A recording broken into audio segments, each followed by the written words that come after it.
नमस्कार. ऑनलाईन उपस्थित असलेल्या सगळ्या श्रोत्यांना मी नमस्कार करते. JK मीडिया कम्युनिकेशन या प्रकाशन संस्थेने आज मला इथे आपल्याशी संवाद साधण्यासाठी आमंत्रित केलेलं आहे आणि त्यासाठी या संस्थेच्या संस्थापक, संचालक आणि प्रकाशक, लेखक असलेल्या आणि माझी सहृदय मैत्रीण असलेल्या ज्योती कपिले आणि त्यांच्या टीमचं मी मनापासून आभार मानते. इथे या पेजवर मी कार्यक्रम करावा त्याकरता जी मी धडपड केली आणि जिने मला आग्रहाने या पेजवर आज तुमच्याशी संवाद साधायला इथे बोलावलं त्या संगीता अरगुने या माझ्या मैत्रिणीचे मी आभार मानते. आजचं लाईव्ह हे माझ्या कादंबरीच्या अनुषंगाने असलं तरी ते आज खूप वेगळं असं मी तुमच्याशी बोलणार आहे. खूप वेगळं असं ते आहे. आज आपण एका वेगळ्या जगात जाणार आहोत. एका अकल्पित अशा जगात, एका अशा विश्वात जिथे आपल्या सगळ्या धारणा गळून पडणार आहेत, बदलून जाणार आहेत. म्हणजे आपल्या जगण्याच्या, संस्कारांच्या, नीती नियमांच्या, कायद्याच्या, अभिव्यक्तीच्या सगळ्या धारणा बदलून जातील. आपण भारतात राहतो, विविध संस्कृतींनी नटलेल्या भारतात, जिथे सर्व धर्म समभाव आहे, जिथे कायद्याच्या दृष्टीने सगळी माणसं समान आहेत, जिथे स्त्री पुरुष भेदभाव कायद्याने नाही आहे. जरी पूर्वीच्या धार्मिक आणि सामाजिक बंधनं पूर्वी असली तरी त्याचा विरोध करून आज आपण त्यात कालपरत्वे बदल करून आपल्या समाजाला अपडेट करत आलेलो आहोत. आपण परिवर्तन स्वीकारत गेलेलो आहोत. आपला देश हा जगातला सगळ्यात सहिष्णू असा देश आहे. इथे सामाजिक धार्मिक प्रश्न नाही आहेत असं नाही, पण इथे आपल्याला आवाज आहे आणि प्रत्येकाला तो उठवता येतो, तो ऐकला जातो. न्यायालयात प्रकरणं दाखल होतात, सरकार कायदे दुरुस्ती करू शकतं आणि मुळात म्हणजे आपलं सरकार कोण असावं हे ठरवण्याचा सुद्धा आपल्याला अधिकार आहे. आपण खूप खूप भाग्यवान आहोत की आपण एका जगातल्या अशा अत्यंत सुंदर अशा देशात राहतो आहोत, चांगल्या माणसांमध्ये राहतो. आणि जेव्हा आपण इतर देशात जाऊन परत येतो त्यावेळेला ही गोष्ट आपल्याला अतिशय प्रखरतेने जाणवत असते. आणि म्हणून आज मी ज्या देशाबद्दल, ज्या माणसांबद्दल सांगणार आहे ते आपल्यासाठी खूपच अनपेक्षित असेल, अविश्वसनीय असेल की या युगात सुद्धा असं जग असू शकतं. विजयाताई, अनुराधा नेरुरकर, ज्योती कपिले, प्रकाश कुलकर्णी, दादा क्षीरसागर, वैदेही, विजयाताई ब्राह्मणकर, प्रसन्न पेठे, सगळ्यांचं मी मनापासून स्वागत करते. मीराताई कुलकर्णी, स्वागत आहे आणि आनंद आहे तुम्ही सगळे आता इथे आहात. अमृता आलेली, अमृता, इंद्रसेन चव्हाणजी, सगळ्यांना नमस्कार करते. तर पुरुषांच्या देशात या माझ्या कादंबरीच्या अनुषंगाने सौदी अरेबिया या देशाची ओळख मी आपल्याला करून देणार आहे. जवळजवळ 2004 ह्या कादंबरीचं लेखन मी केलं होतं, 2002 ते 4च्या दरम्यान. पण त्या कादंबरीच्या प्रकाशनाला 12 वर्ष मला थांबावं लागलं. सौदीमधल्या काही परिस्थिती बदलल्या आणि लिहिलेलं लिखाण मी तसंच ठेवून दिलं होतं. म्हणजे ग्रंथालींनी ते प्रकाशित करायला घेतलेलं होतं आणि ते काम आम्हाला अर्धवट थांबावं लागलं होतं. मी विसरून गेले होते की कधी हे पुस्तक आपल्यासमोर येईलही की नाही. पण 12 वर्षानंतर जवळजवळ 2016 हे पुस्तक नागपूरच्या विजय प्रकाशननी काढलं. तर हा देश आपल्याला एवढा अनोळखी का राहिला? जे आपल्या इतक्या जवळ असून हा देश आपल्याला कसा माहिती नाही? कारण तिथे अभिव्यक्ती स्वातंत्र्यावर, पूर्णपणे अभिव्यक्तीवर सरकारचा ताबा आहे. काय बोलावं लोकांनी, काय लिहावं, काय बघावं, काय मांडावं, दूरदर्शनवर काय दाखवावं, हे सगळं सरकार ठरवतं. आणि माध्यमं तेवढंच दाखवतात, तेवढंच बोलतात, तेवढंच लिहितात जेवढं सरकारला योग्य वाटत असतं. आम्ही ज्या काळात तिथे होतो त्यावेळी साधारण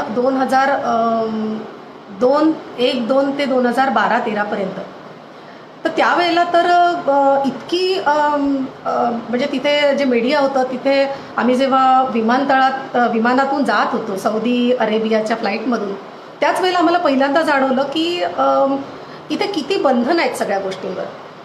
जेव्हा आम्हाला इंडिया टुडे तिथे हातात आलं किंवा वर्तमानपत्र हातात आली, तर त्याच्या हिरोईनचे फोटो असायचे, त्यांचे हात दिसत आहेत, गळा दिसतोय, तर ते सगळीकडे काळं लावलेलं, काळा रंग अक्षरशः फासलेला असायचा. म्हणजे अर्ध अधिक पान त्या मासिकाचं काळं झालेलं असायचं. किंवा टी व्हीवर जेव्हा एखादा चित्रपट दाखवतात त्यावेळेला अर्धे अधिक फुलं दाखवायचे, कारण हिरोईनचं बाकीचं अंग दिसत आहे, तिचा फक्त तेवढा गोल चेहरा दिसला पाहिजे. तर म्हणजे बाकीच्या देशातली तर काही वर्तमानपत्र फक्त तिथे होती किंवा काही मॅगझिन्स होते आणि ते अशा स्वरूपात तिथे असायचे. आणि तिथली स्वतःची वर्तमानपत्र किंवा दूरदर्शनच्या म्हणजे त्यांच्या टी व्हीवर ज्या काय माध्यमांमध्ये मालिका यायच्या त्या तर सेन्सॉर केलेल्याच असायच्या. तर अशा याच्यात आम्ही तिथे गेलो होतो. त्यानंतर हळूहळू परिस्थिती बदलत गेली, पण ती इतकी अगदीच कासवाच्या गतीने तिथे प्रगती होत गेली. अरब राष्ट्रांबद्दल जर बोललं तर आपल्या डोळ्यासमोर एक वेगळं चित्र उभं राहतं. म्हणजे विस्तीर्ण वाळवंट आहेत, उंटांचे तांडे आहेत, किंवा अरबी लोकांचे असे सुंदर तंबू टाकलेले आहेत, रात्रीची वेळ आहे, चांदण्या आणि चंद्र असा सुंदर थाळीत मांडल्यासारखे ते समोर दिसत आहेत. मदिराक्षी, नाहीतर एकदम मग दुसरं चित्र दिसतं ते आतंकवादाचं, की मारणं आणि तो क्रूरपणा सगळा. किंवा अगदी सर्वसाधारण माणसांच्या डोळ्यासमोर येतं ते अबुधाबी, शारजा किंवा दुबई असली ठिकाणं, म्हणजे सोन्या चांदीनी समृद्ध असं ते जग. पण सौदी अरेबियात हे सगळं आहेच, पण याहीपेक्षा तो देश सगळ्यांपेक्षा वेगळा आहे. तिथे मनोरंजनाचं जगच मुळी अस्तित्वात नाही आहे. म्हणजे संगीत, चित्रपट सगळं तिथे हराम आहे. त्यामुळे डान्स बार, क्लब, थिएटर, चित्रीकरण, सांस्कृतिक कार्यक्रम हे शब्दच तिथे मुळी अस्तित्वात नाही आहे. एक अख्खं जग आज या सगळ्या गोष्टींशिवाय राहत आहे, हेच मुळे आपल्यासाठी विश्वास ठेवायला कठीण असं आहे. गुगल सर्चवर जर आपण बघितलं तर त्या देशाच्या बऱ्याच बातम्या येतात, व्हिडिओज येतात, पण त्यातलं फार थोडं खरं असतं. म्हणजे तिथे जाऊन राहिल्याशिवाय आपल्याला तिथली वास्तविक परिस्थिती लक्षात येत नाही.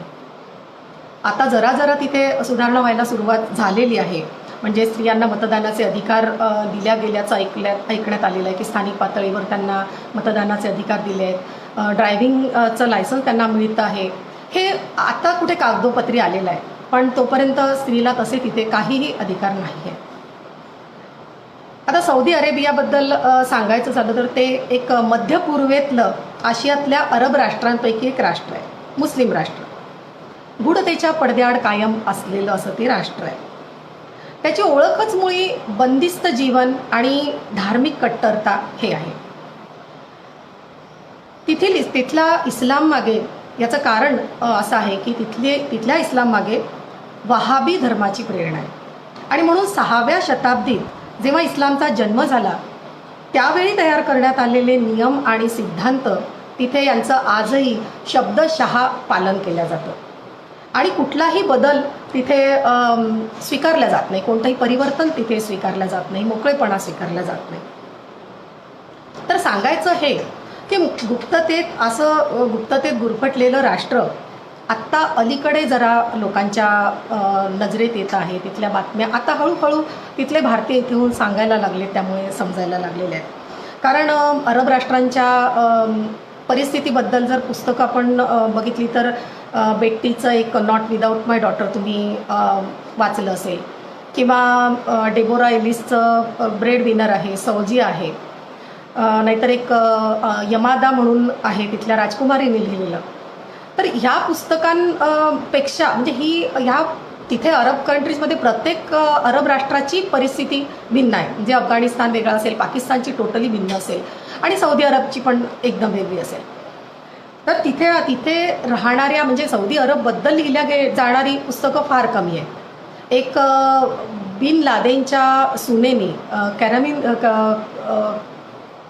काय तिचं नाव, त्याच्या सुनेनी लिहिलेलं एक पुस्तक आहे त्याच्यानंतर एक तिथल्या राजकुमारीने लिहिलेलं अशी 2 पुस्तकं सौदी अरबवर लिहिल्या गेली आहे. आणि अल तमीर हे विश्राम गुप्ते हे भारतातले आहेत. ते तिथे जाऊन राहून आलेले होते 21 वर्ष. त्यांचं ते पुस्तक आहे. 1-2 अशी आपल्या काही महिलांनी लिहिलेली आहे. त्यांची नावं आता मला आठवत नाही आहेत. पण मुख्य म्हणजे तिथल्या परिस्थितीवर जे लिहिणारे होते ते एकतर पाश्चिमात्य होते किंवा मग राजघराण्यातल्या त्या स्त्रिया होत्या, मुस्लिम संस्कृतीतल्या होत्या, नाहीतर अमेरिकन होत्या. त्यामुळे त्यांनी जे लिहिलं तो त्यांच्या दृष्टिकोनातून त्यांनी घेतलेला त्या समाजाचा आणि त्या धर्माचा आढावा होता. ते त्यांचे प्रश्न होते, त्यांच्यावरचे ते अन्याय होते. पण आपल्या इथून जाणाऱ्या एशियन लोकांबद्दल, त्यांच्या समस्यांबद्दल, त्यांच्या स्त्रियांबद्दल असं लिहिल्या जाणारी पुस्तकं फार कमी होती. त्यामुळे हे जे पुरुषांच्या देशात पुस्तक आहे माझं, हे तुम्ही सगळ्यांनी जरूर वाचावं. मी 12-13 वर्ष तिथे राहून जे स्वतः अनुभवलं ते मी तिथे मांडण्याचा प्रयत्न केलेला आहे. आपल्याला चटपटीत थरारक अशा गोष्टींमध्ये जास्त इंटरेस्ट असतो. त्यामुळे तिथे राहणाऱ्या आशियाई लोकांच्या अगदी नगण्य माणसांबद्दल, त्यांच्या अधिकारांबद्दल, त्यांच्या घुसमटीबद्दल किंवा त्यांच्या पौरुषाच्या हननाबद्दल, या सगळ्या गोष्टींबद्दल, या सपक जीवनाबद्दल कोण कशाला लिहिल आणि कोण कशाला बोलेल ना. कारण इथे सगळे आपले जे मानवतावादी असतात ते तोंडात गुळण्या धरून बसलेले असतात. कुठल्याही अधिकाराशिवाय तिथे राहणारी आणि फार मोठ्या संख्येने तिथल्या राष्ट्राच्या प्रगतीला हातभार लावणारी ही माणसं फक्त पैसा जातात आणि पैसा गोळा करून येतात म्हणून हेवा करण्यालायक आहेत असं लोक समजतात. तिथल्या जीवनाबद्दल बोलण्यापूर्वी या पुस्तकाच्या मनोगतात मी काही लिहिलेलं होतं, तर ते मला वाटतं इथे महत्त्वाचं आहे. ते मी तुम्हाला सांगते की आपली माणसं तिथे का जातात. सगळे म्हणतात की काय गरज आहे तिथे जायची, इथे चटणी भाकरी खावी, राहावं सुखाने, कशाला जायचं बाहेर. प्रत्येकाचं एक स्वप्न असतं. निवृत्त झाल्यावर आपल्याकडे पैसा असावा, म्हातारपण सुखात जावं. मुलांच्या जीवावर म्हातारपणाचे स्वप्न बघण्याचे दिवस कधीचेच संपले. जिथे आयुष्यभर मरमर केली तिथे आणखी 4-5 वर्षे वेगळ्या तऱ्हेने घालवूया म्हणून भाग्य ओढून आणतं पृथ्वीच्या एका पैशानं समृद्ध तुकड्यावर, वेगळ्या लोकांमध्ये, वेगळ्या संस्कृतीमध्ये. आणि मग सुरू होते तगमग, न भूतो न भविष्यती. अनेक भारतीय नोकरी निमित्ताने सौदी अरेबियात येतात. इथे येण्यामागची कारणं अनेक असतील, परंतु मुख्य कारण असतं पैशाचं. जन्मभर राबून मध्यमवर्ग काय किंवा उच्च मध्यमवर्ग काय भविष्यासाठी काही राखून ठेवू शकत नाही. बेरोजगारी, नोकऱ्यांमधील आरक्षणाचे राजकारण, मिळणाऱ्या पगारावर भरमसाठ टॅक्स, प्रचंड महागाई आणि त्यात थोडीफार जमवलेली रक्कम मुलांच्या महागड्या शिक्षणावर, लग्नकार्यावर खर्च होणार. काही उरलंच तर म्हातारपणाचे साथी रोग वाटून घेणार. मग कावलेल्या जीवाला भुरळ घालू लागते आखातातील भरमसाठ पगाराची नोकरी. इथे जाणाऱ्यांमध्ये एक प्रचंड गरीब वर्ग असतो. 2 वेळच्या पोटभर अन्नाला महाग असलेल्यांचा. भरमसाठ मजुरीचे आमिष दाखवून त्यांना तिथे ओढून नेते. आणि या सगळ्यांना तिथे गेल्यावर जाणवते प्रचंड तफावत सामाजिक आणि सांस्कृतिक बाबींमधली. तेथील समाजात मिसळताना करावी लागते प्रचंड तडजोड. खरं तर मिसळणे म्हणता येणारच नाही, तर त्या समाजापासून स्वतःला अलिप्त ठेवण्याची कसरतच असते ती. चित्रा क्षीरसागर, शांताताई लागू, गौरी कुलकर्णी, प्रकाश कुलकर्णी, आनंद देशपांडे, प्रमोद पंत, अनुजा जोशी, सगळ्यांचं स्वागत आहे. इथे या पुस्तकाबद्दल मी बोलते आहे ते कुठल्या देशावर किंवा धर्मावर टीका करणं हा अजिबात उद्देश नाही, हे पहिले लक्षात घ्या. तर अधिकारांच्या असंतुलित वाटपामुळे किंवा राहणीमानातल्या फरकामुळे निर्माण झालेल्या अस्वस्थतेची ओळख आपल्याला बाहेरच्या जगाला करून द्यायची आहे. मुझफ्फर हुसेन यांनी त्या पुस्तकाच्या प्रस्तावनेत याच गोष्टींचा प्रामुख्याने उल्लेख केला. पद्मश्री डॉक्टर मुझफ्फर हुसेन यांनी या पुस्तकाला प्रस्तावना दिलेली आहे. मध्य पूर्वेतील मुस्लिम राष्ट्रांच्या घडामोडींचा त्यांचा दांडगा अभ्यास होता. या पुस्तकावर जर चर्चा घडवून आणली तर मी आणि म्हणजे ते आणि त्यांची बायको नफिजा बेगम हे दोघंही स्वखर्चाने आम्ही त्या चर्चेला तू म्हणशील तिथे भारतात येऊ असं ते म्हणाले होते. या पुस्तकातलं काही सौदिया नावाने मी कविता लिहिलेल्या आहेत, तिथपासून मी सुरुवात करते. तिथे गेल्यावर खरं तर विमानतळापासूनच म्हणजे विमानात बसल्यापासून मी डायरी लिहायला सुरुवात केलेली होती. म्हणजे मला जे काय जाणवलं ते तिथे गेल्यानंतर तिथली जी स्थानिक वर्तमानपत्र होती त्याची काही कात्रणं, सौदी गॅझेट किंवा अरब न्यूज इथली काही कात्रणं किंवा तिथल्या भारतीयांविषयी आणि तिथल्या पाकिस्तानी किंवा बाकी देशातल्या लोकांशी बोलल्यावर तिथल्या माध्यमांमध्ये बघितलेले प्रसंग या सगळ्यांच्या मी नोंदी करून ठेवत गेले. आणि नंतर भारतात परत आल्यानंतर ती सगळ्या घटना पात्रांच्या रूपाने समोर यायला लागल्या आणि मला म्हणायला लागल्या की आम्हाला मांड. ती या सगळ्या परिस्थिती मला सांगावीशी वाटली आणि मग ती कथेचं रूप घेऊन काल्पनिक कथानकात येऊन त्या गोष्टी सगळ्या मी माझ्याकडून लिहिल्या गेल्या. तर त्यातल्या कवितेपासून सुरुवात करते.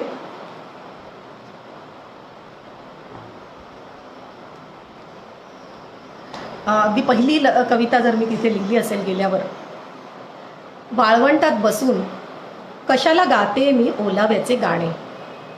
वाळवंटात बसून कशाला गाते मी ओलाव्याचे गाणे. कुठल्या कवितेच्या ओळी साता समुद्रापलीकडून उडत येत आहेत. मी दडपून टाकलेल्या संभावना समुद्राच्या खाऱ्या पाण्यात बुचकळल्यावरही अजून जखमा करीत नाहीत. मी दडपून टाकलेल्या संभावना समुद्राच्या खाऱ्या पाण्यात बुचकळल्यावरही अजून जखमा करीत नाही. आश्चर्य आहे. घड्याळही चालू आहे आणि माझ्या हृदयाचे ठोकेही. घड्याळही चालू आहे आणि माझ्या हृदयाचे ठोकेही.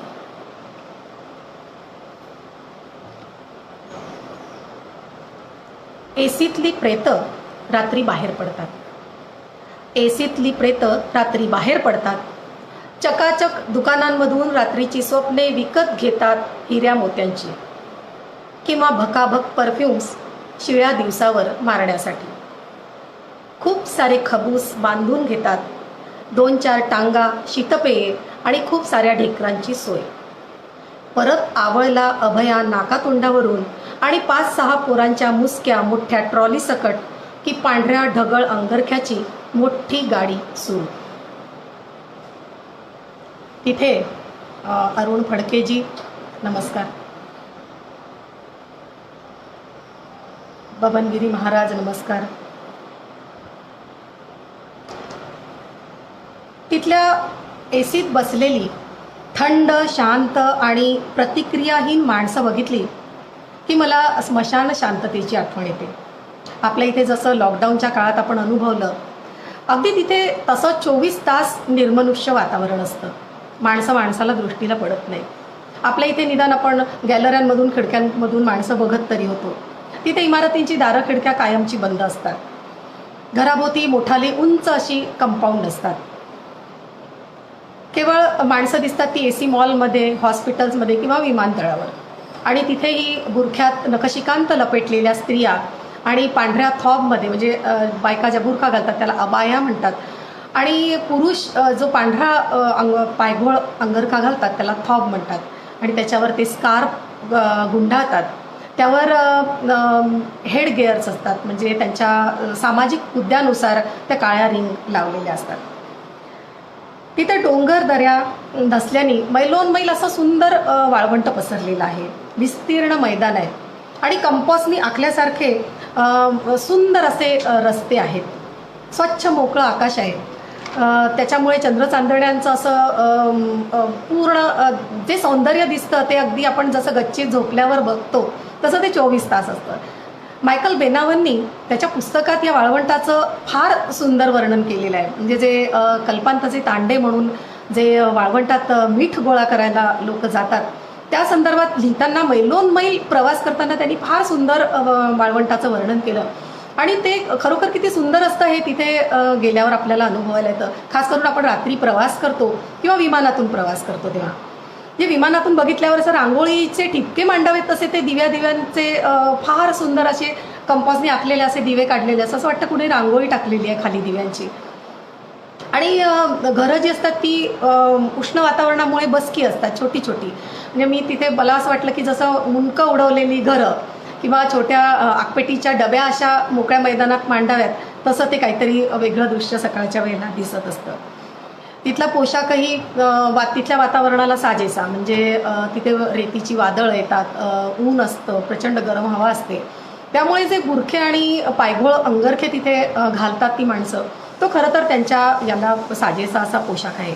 फक्त आता त्याचे संदर्भ बदलत गेले. थोडाफार तो अभिव्यक्तीच्या त्यांच्या स्वातंत्र्यावर बंधनं म्हणून त्याच्या जबरदस्ती व्हायला लागली, म्हणजे त्या धर्माच्या नावाखाली. तर तो एक वेगळा मुद्दा आहे. पण तिथे मात्र हे आवश्यक आहे आणि ते तिथे गेल्यावर जाणवतं. 5 वेळा त्यांच्या इथे नमाज हा कंपल्सरी. त्यामुळे काय होतं की दिवसातनं 5 वेळा प्रत्येकजण नमाज करायला जाणारच आणि सगळं सौदी स्तब्ध होतं. म्हणजे सगळे हॉस्पिटल, सगळीजण आपली कामं सोडून त्यावेळी मशिदीत जातात. दर 2 किलोमीटरच्या अंतरावर एक मशीद असते आणि तिथल्या अजान आली की सगळेजणं आपली जे काय कामं सुरू असतील ती सगळी सोडून जातात. म्हणजे दुकानं उघडी टाकून जातील. हॉस्पिटलमध्ये सगळी कामं पेशंट बघायचं थांबवून सगळे जातात. त्यामुळे आणि ह्या प्रेयरच्या ज्या वेळा असतात 5, त्या रोज बदलतात त्यांच्या कॅलेंडरनुसार. त्यामुळे घरात आपल्याला एक असं वेळापत्रक आणून लावावं लागतं प्रेयरचं, जेणेकरून आपल्याला जर कुठे बाहेर कामासाठी जायचं आहे तर सगळ्या प्रेयरच्या 2 मधल्या प्रेयरच्या मधल्या वेळेत जायचं, नाहीतर आपल्याला आपली फार परवड होणार तिथे.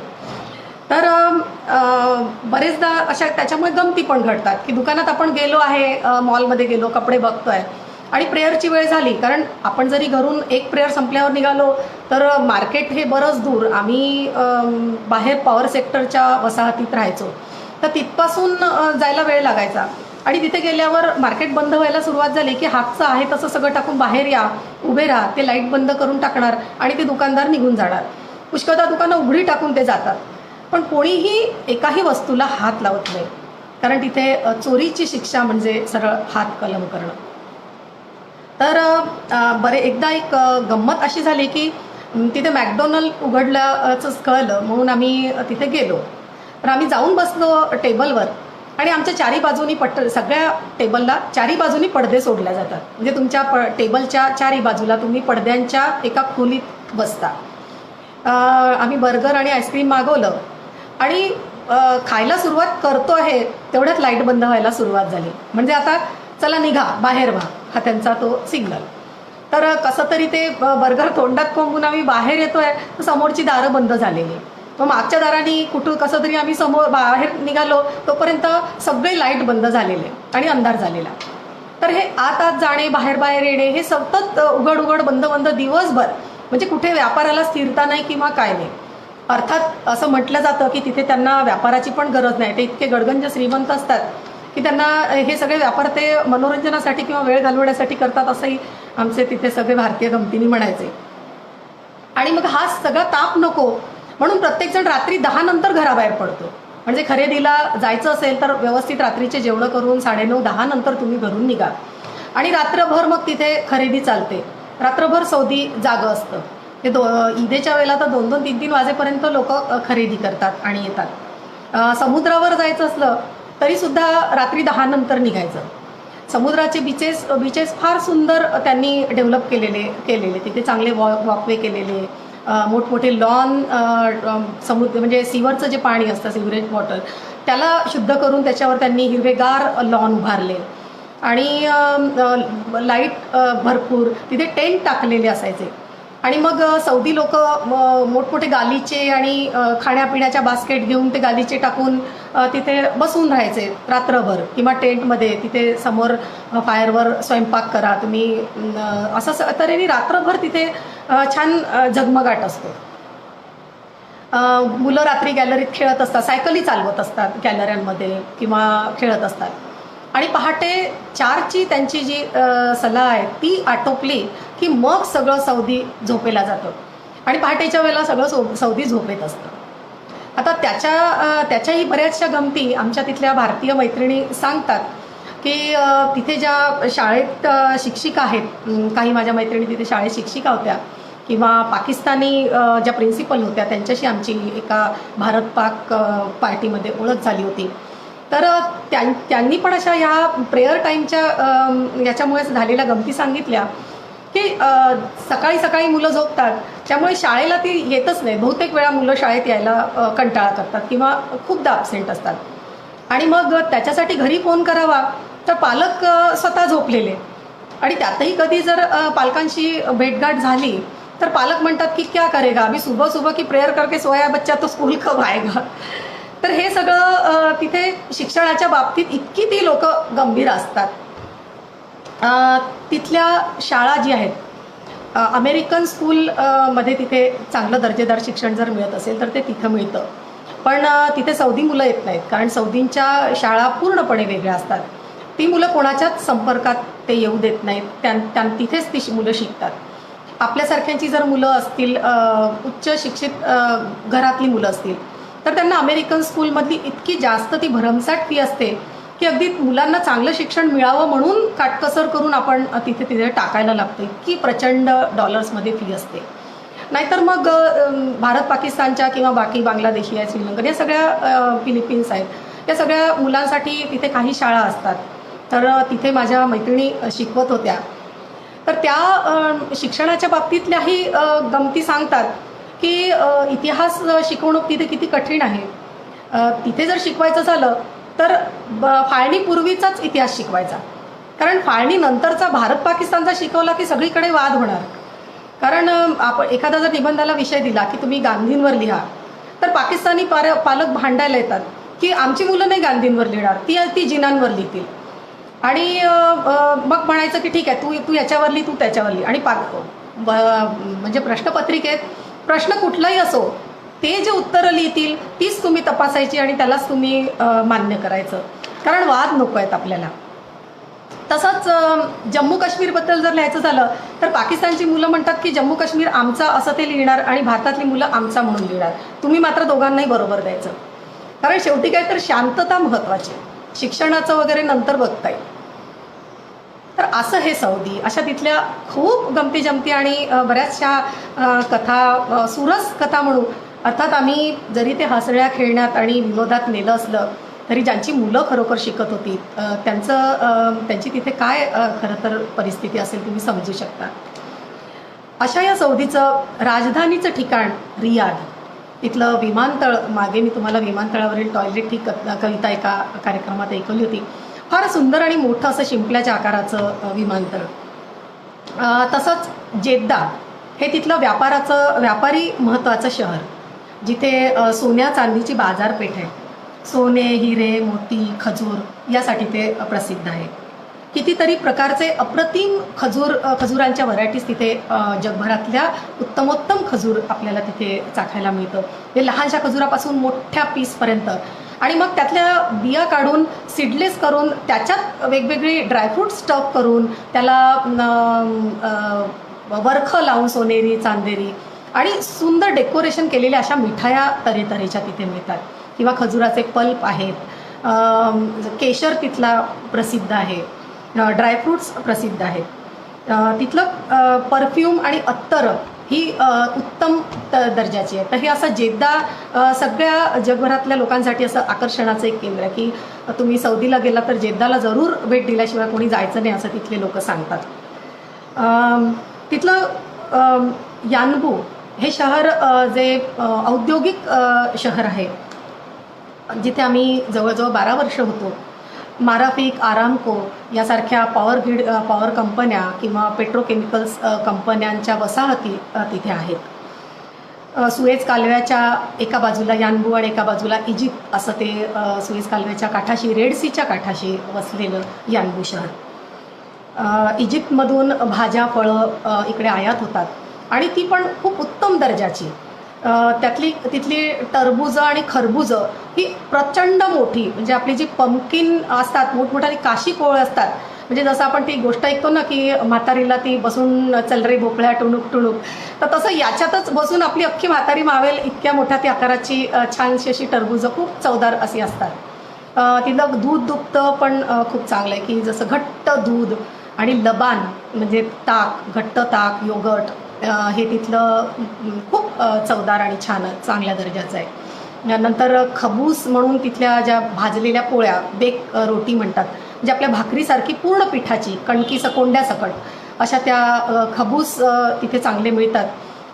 तमीज रोटी म्हणून एक छोटीशी पोळीच्या आकाराची पासून अगदी मोठ्या परातभर आकाराची अशी मोठी रोटी, त्या पण तर काही काही खाण्यापिण्याच्या बाबतीत म्हणजे सौदीला जाणं म्हणजे अगदी चंगळ अशी आहे.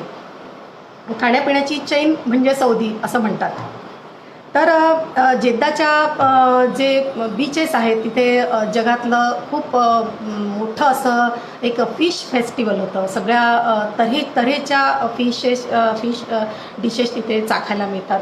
तसंच तिथे जो फ्लॉवर एक्झिबिशन होतं ते पण खूप जगप्रसिद्ध असं आहे.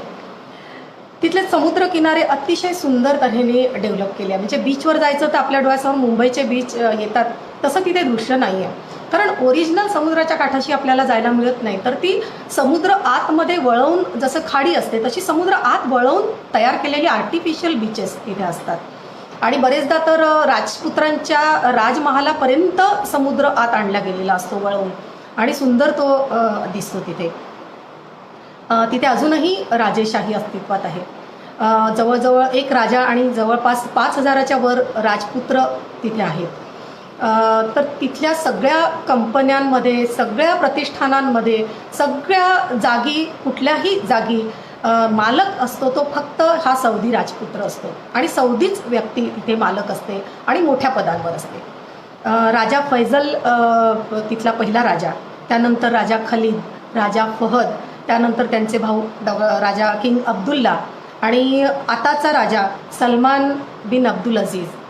आम्ही होतो तो काळ किंग फहदचा.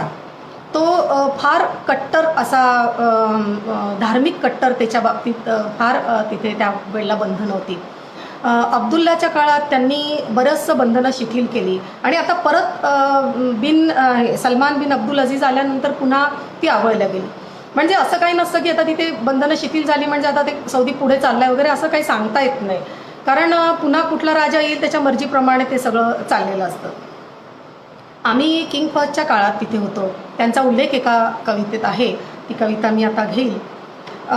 तर सगळ्या मोठ्या पदांवर सौदी नागरिक असतात. आपल्या इथली जी माणसं असतात, जे भारतीय आहेत किंवा बाकीच्या देशांमध्ये आहेत, त्यांनी कितीही तिथे ते किती लायकीचे असो, कितीही वर्ष त्यांनी देशाच्या भरभराटीसाठी काम केलेलं असो, पण त्यांना कधीही मोठ्या पदावर ठेवल्या जात नाही. त्यांना भारतीय इतर देशातल्या नागरिकांना कधीच सौदी नागरिकत्व दिल्या जात नाही. त्यांना तिथे कुठलंही स्थावर मालमत्ता घेण्याचा अधिकार नसतो. फक्त तुम्ही तिथून सोनं, पैसा या तऱ्हेनेच किंवा काही वस्तू या तऱ्हेने भारतात आणू शकता.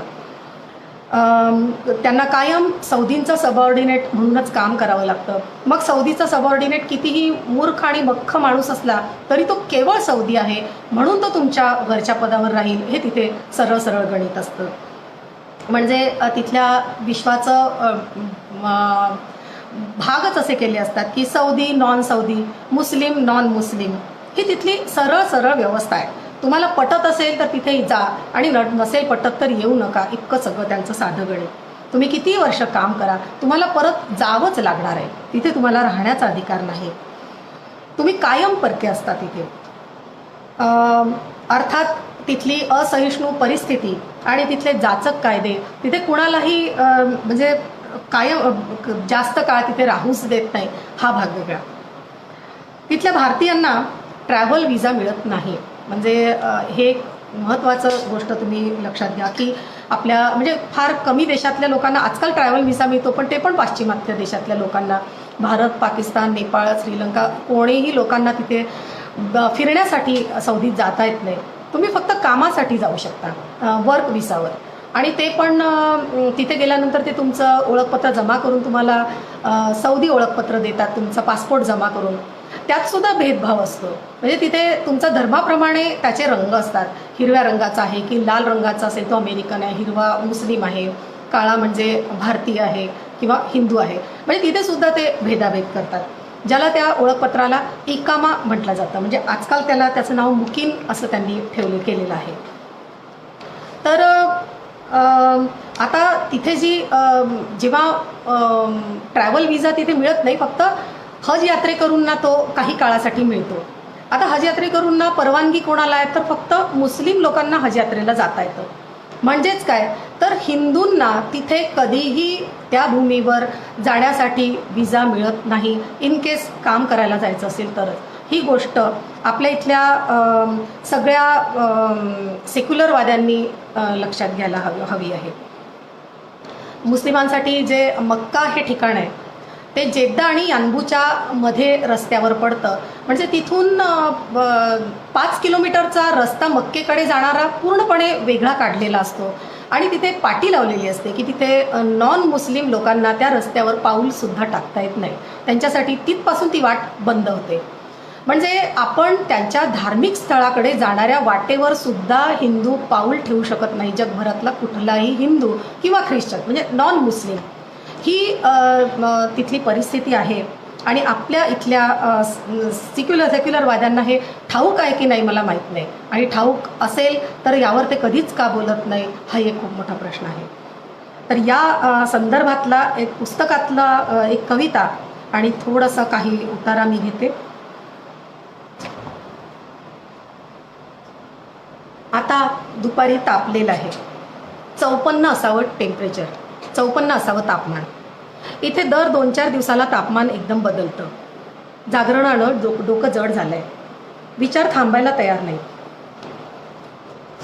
बाहेर पार्किंग समोर मोठाल्या हौदात भरलेली रेती भट्टीतल्या निखाऱ्यांसारखी तापली आहे.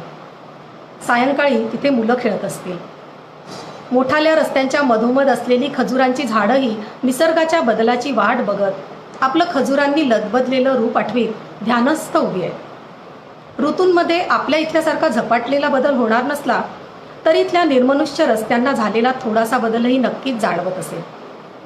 एरवी रस्त्याच्या दुतर्फा असलेल्या हिरव्यागार वृक्षरांगांनी आपला उग्रवास झाडीत पाने हलवलीच नसती. या सुखासीन वृक्षांना कदाचित ठाऊक नसावं पाण्यासाठी मातीच्या गर्भात खोल खोल उतरत जाणं, दशदिशांना फुलांचं साम्राज्य पसरत पृथ्वीवर अधिपत्य गाजवणं. ते सायंकाळी पाईपलाईनमधून येणारं मोजकं पाणी आणि त्यांच्या गरजेनुसार माणसानं पुरवलेली पोषक तत्वे यांची वाट बघत असतील. त्यांची जीवनेच्छा या जमिनीतून न दिसणाऱ्या एका छिद्राशी केंद्रित झालेली असेल. आपण सगळे भारतीय या झाडांसारखे शिस्तीत राहतो. भुसभुशीत रेतीत मुळे खोल घालण्याची गरजच नसते आणि ते शक्यतेच्या कोटीतीलही नसते. इथल्या पोषणाने असाच डोलारा मिरवीत उभे राहायचे. संवेदनशील मनाने डिग्रीतील बदल नोंदवत एसीमध्ये सुखात पहुडायचे. प्रश्न करायचे नाही. इथल्या झाडांची मुळं जशी जमिनीला समांतर आणि वरवरच वाढतात अथवा झाडाच्या आजूबाजूला आंबाडा घातल्यासारखी पसरतात, तसेच परदेशी व्यक्तींना इथे राहायचे. त्यांना स्थावर मालमत्ता खरेदी करण्याचा अधिकार नाही, नागरिकत्व मिळणार नाही. कितीही वर्ष राहा पण परत जावेच लागणार. तुम्ही हिरवेगार व्हा, समृद्ध व्हा, आम्हालाही देखणं करा, पण खोल रुतण्याचा प्रयत्न करू नका. या संस्कृतीची, या समाजाची तुम्हाला सामावून घेण्याची तयारीच नाही. मुळे जाण्यासाठी कायम तयार राहा. खुरटलेल्या गवताशी देखील गुजगोष्टी करतो ना येथील वारा. तिला दाखला देतो दूर देशीच्या लव्हाळ्यावरून उडणाऱ्या वेड्या वाऱ्याचा. मग समृद्धीनं खुरटलेलं गवत तिथल्या अभावात सुखासीन डोलणाऱ्या गवताला आठवीत स्वतःला थोडंसं हलवून बघतं. पण जड जड सोन्याच्या विटा पेट्रोलच्या टाकीत तरंगणाऱ्या किंग फहद बनून त्याला मर्यादा आखून देतात, खूप उदार होऊन वीतभराच्या. जीवाच्या धाकानं ते तेवढीच मान हलवीत डोलून घेतं. वाराही आता तेवढ्यानं खुश व्हायला शिकलाय. मैथिली उठली, फ्रेश झाली आणि तिने नफाजला फोन लावला.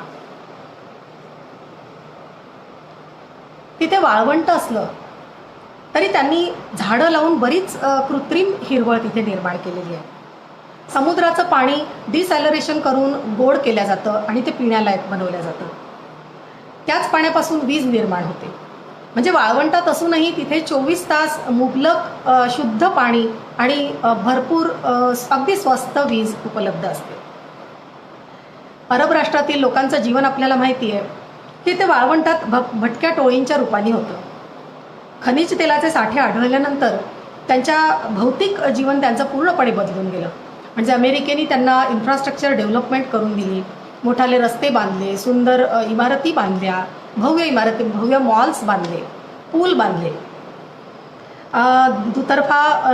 झाडाच्या दुतर्फा खजुराची झाडं लावून दिली, त्याला पोषक तत्व म्हणून पाण्याचे पाईप लावून सगळ्या झाडांना पाणी पुरवठा केला गेला, मोठमोठे लॉन्स तयार केले गेले सिवर प्लांटवर, आधुनिक यंत्रसामुग्री आली, आधुनिक तंत्रज्ञान आलं, सगळं आलं.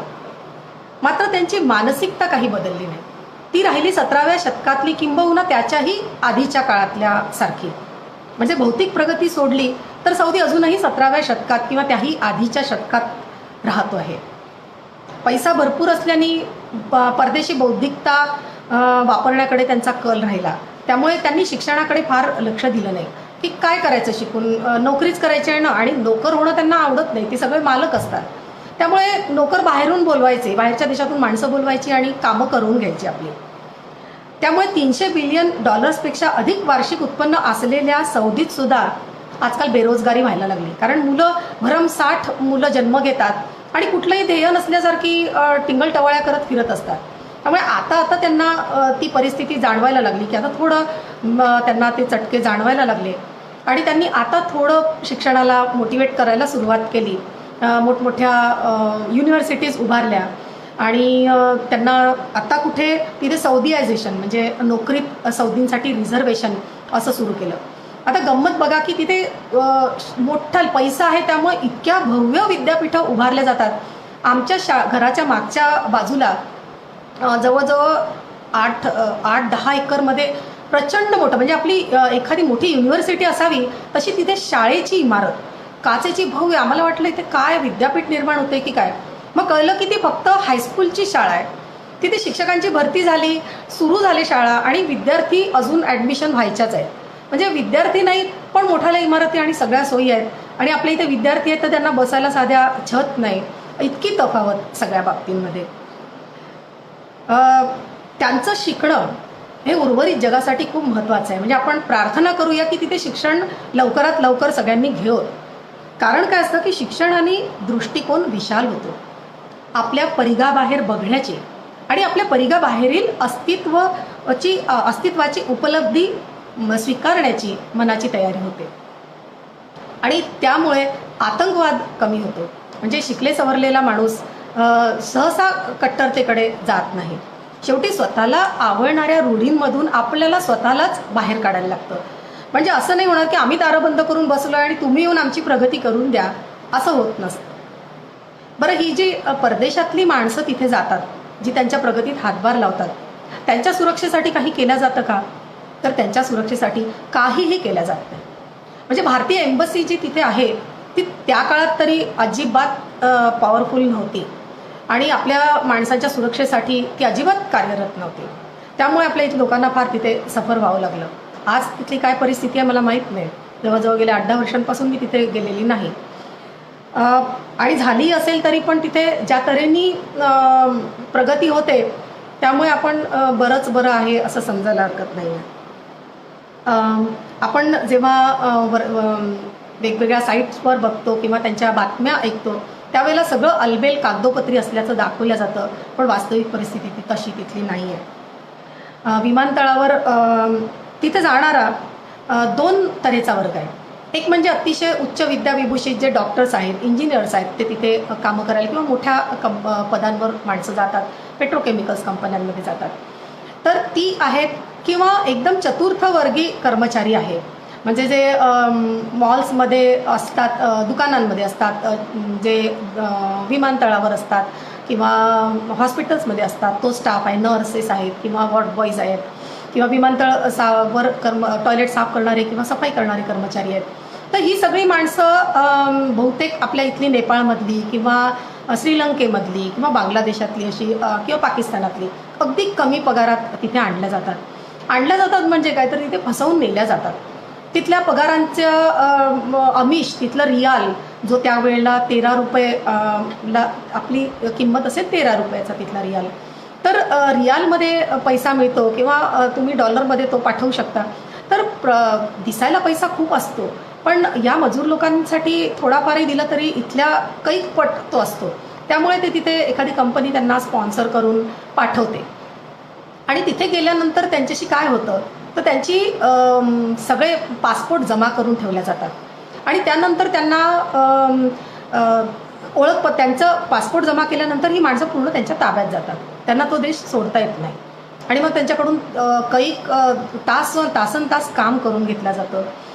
त्यांना फार कठीण परिस्थितीत तिथे ठेवल्या जातं. त्यांच्या सुखसोयीची काही त्यांच्या राहण्याची सोय केल्या जात नाही. जो काय पगार मिळतो तो खाण्यापिण्यातच त्यांचा खर्च होतो. म्हणजे तिथे पेट्रोल स्वस्त आहे आणि पाणी महाग आहे अशी परिस्थिती. 13 रुपयाला 7 रुपयाला तिथे त्यावेळेला 1 लिटर पेट्रोल होतं. म्हणजे जिथे आपल्या इथे 8 रुपये लिटर होतं तिथे 7 रुपयाला त्यांच्या अर्ध्या पैशाला ज्या हल्लाला म्हणतात. तर 1 हल्लाला म्हणजे 50 पैसे त्यांचे समजा. तेवढ्या कमी किमतीला तिथे 1 लिटर पेट्रोल मिळायचं. पण 13 रुपयाला म्हणजे 1 रियालला पाण्याची बॉटल मिळायची. तर अर्थात घरांमध्ये वगैरे आपल्याला शुद्ध पाणी असल्याने वॉटर फिल्टर किंवा कॅनच्या पाण्याची गरज नसायची. पण ही जी मजूर वर्ग आहे जो बाहेर राहतो ते खारं पाणी कसं पिणार. मग त्यांना हे पाणी विकत घ्यायला लागतं. त्यांना अन्न आणि पाण्यावर त्यांचा अर्धा अधिक पगार संपून जातो. मग उरलेला पगार ते घरी पाठवतात. आणि परत यायसाठी तिकिटासाठी जो भरपूर पैसा जमवायचा तो त्यांच्याजवळ नसतो. आणि त्यामुळे त्यांना परत येता येत नाही. तर एकदा तिथल्या विमानतळावर मी बरेच जणांचा भेटण्याचा प्रयत्न केला. तिथे मी माझी आयडेंटिटी लपवून बऱ्याच जणांशी कॉन्टॅक्ट करण्याचा प्रयत्न केला. अर्थात तिथे घरात बसून स्त्रियांच्या संपर्कात असल्यावर तरी पण तिथे जी भारतीय राहत होते जे 15-15, 20-20 वर्ष तिथे होते त्यांनी मला बरीच मदत केली हे सगळं समजून घेण्यासाठी. आणि मला बरेचदा त्याच्याशी ओळख करून दिल्या. स्वतः रिस्क घेऊन ते सगळं त्यांनी केलं. तिथे असताना तिथे जमावबंदी, कायम जमावबंदी. आणि आम्ही तिथे 15 ऑगस्ट आणि 14 जानेवारी तिथे पाकिस्तानी लोक करतात त्यांचा स्वातंत्र्य दिन आणि 15 ऑगस्ट आपला. तर आम्ही 15 ऑगस्टला माझ्या घरी आम्ही स्वतंत्रता दिवस साजरा केला. एकदम येता येत नाही म्हणून एक परिवार हळूहळू करत येत गेले घरात. आम्ही काही जण जमा झालो. आम्ही तिथे राष्ट्रगीत म्हटलं. म्हणजे घराबाहेर तुमचा आवाज पण जाणार नाही तिथं असं इतकं सगळं कट्टर वातावरण असताना आम्ही तिथे 15 ऑगस्टला वंदे मातरम म्हटलं, राष्ट्रगीत म्हटलं. सगळ्यांनी आपलं मनोगत व्यक्त केलं लहानांपासून मोठ्यापर्यंत. आणि सगळे म्हणाले की मनीषा आज आम्ही पहिल्यांदा असा श्वास घेतल्यासारखा इतक्या वर्षात आम्हाला इथे वाटतो आहे. तर तो दिवस मी कधीच विसरू शकणार नाही की पारतंत्र्यात असल्यावर आपल्याला स्वातंत्र्य म्हणजे काय हे कळतं. तर असं तिथे एका विमानतळावरच्या एका टॉयलेट साफ करणाऱ्या बांगलादेशी बाईनी मला तिची कथा सांगितली. तिने दार लावून घेतलं. सांगताना सुद्धा ती इतकी घाबरत होती. तिने दार बंद केलं आणि रडत कारण तिला माझ्या बॉडी लँग्वेजवरून वाटलं की बाई काहीतरी माझं ऐकेल. किंवा मी 1-2 शब्द फक्त विचारले की तुझ्या कशा ड्युटीज असतात काय असतात. तर तिने पटकन सांगायला आणि रडायला सुरुवात केली. तर ती कथा उंधियो नावानी कुसुमाकरच्या दिवाळी अंकात प्रकाशित झाली होती. तर त्या बाईंनी तिचं नाव हुस्न आरा. तिचा नवरा अकाली गेला. बांगलादेशातली ती होती आणि 3 मुलं पदरी. मग काय करायचं तिथे खूप गरिबी बांगलादेशात. त्यामुळे भावानी सांगितलं की तू हा एक ग्रुप जातो आहे तर तू यांच्यासोबत जा. आम्ही तुझी मुलं बघतो. तू तिथून पैसा पाठव मुलांसाठी. तर त्या ग्रुपसोबत ती सौदीत आली. आणि तिथे आल्यानंतर 13-13, 14-14 बायकांना एका छोट्या रूममध्ये अगदी शेळ्या मेंढ्या कोंबतात तसं ठेवल्या गेलेलं. त्यांचा मिळणारा पगार सगळा अर्धा अधिक त्यांचा खाण्यापिण्यात जातो आहे. उरलेला त्या तिथे पाठवत आहेत. 15 ते 16 तास त्यांना टॉयलेटमध्ये उभं राहून काम करून घेतलं जातं. मारझोड होते आहे. तिने त्या व्रण दाखवले कुर्तावर करून मला ते तिच्या अंगावरचे. खूप भीषण परिस्थिती होती. ती म्हणाली अंगात ताप आहे पण मला उभं राहावं लागतं आहे आणि मला ड्युटी करावी लागते. फक्त 5-6 तास आम्हाला खोलीत जाऊन झोपायची परवानगी मिळते तेवढीच. म्हणजे एक जिवंत मशीन तिथे टॉयलेट क्लीन करण्यासाठी आणलेली आहे अशी त्या बाईची परिस्थिती. तिला जगणं पूर्ण तिचं संपून गेलेलं. आणि ही एकच नाही अशा अनेक मजूर तिथे जे आहेत कितीतरी लोक तिथे आहेत की ज्यांच्याबद्दल जर काही करता आलं तर सरकारनी आणि जे कोणी इथे ऐकत असतील त्यांनी कळकळीने ही गोष्ट माझी ऐकावी की तिथे राहणाऱ्या या गरीब वर्गांसाठी सगळ्या देशातल्या एम्बसीजनी जरूर प्रयत्न करावा आणि त्यांच्या परिस्थितीसाठी त्यांना काही कायदे करायला भाग पाडलं पाहिजे. कारण आपल्या इथे आपण किती कायदे करतो सगळ्यांना सांभाळण्यासाठी आणि आपल्यासाठी कोणत्याच देशात कुठलाच कायदा असू नये हे कसं काय. तर तिथे अरबी लोकांच्या घरात काम करायला फिलिपिनो मेड येतात. तर त्या फिलिपिनोज बायका ते घरात ठेवतात. त्यांच्यावर पण अनन्वित अत्याचार केल्या जातात. हे तर मी स्वतः तिथल्या वर्तमानपत्रांमध्ये वाचलं. तिथे रोज बातम्या ह्याच की कुणावर रेप झालेला आहे, कुणाचा गळा चिरला आहे भाजी चिरण्याच्या चाकूने, कुणाचा हातपाय मोडले आहेत. तर अशा, आणि माझ्या ज्या मैत्रिणी तिथे पॅथॉलॉजी लॅबला काम करत होत्या त्यांच्या इकडे वारंवार अशा पेशंट्स यायच्या. तर माझ्या या पुस्तकातल्या पुरुषांच्या देशात हे माझं पुस्तक आहे, जे नागपूरच्या विजय प्रकाशांनी प्रकाशित केलेलं आहे, जे पूर्वी ग्रंथालयाने घेतलं होतं. तर पण ते काही कारणाने आम्हाला तिथे सौदियायझेशन झाल्याने आणि परिस्थिती बदलल्याने मला ते तिथे प्रकाशित नव्हतं करता आलं. तर त्यात एक प्रकरण ह्याच गोष्टींवर आहे की एक पॅथॉलॉजीला डॉक्टर म्हणून ती जाते आणि तिथे येणाऱ्या ह्या सगळ्या स्त्रियांचं ती तिथे जे लिहिते आहे त्यांची परिस्थिती. तर अशा तऱ्हेने तिथे असतात.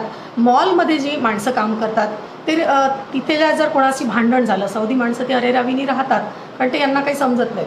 आणि तसं जर भांडणात काही किस्से सांगितले तिथे जातात सगळे की एका माणसाचा डोळा फुटला सौदीचा, त्या मारामारीत त्याचा डोळा फुटला, तर याचाही डोळा फोडला गेला.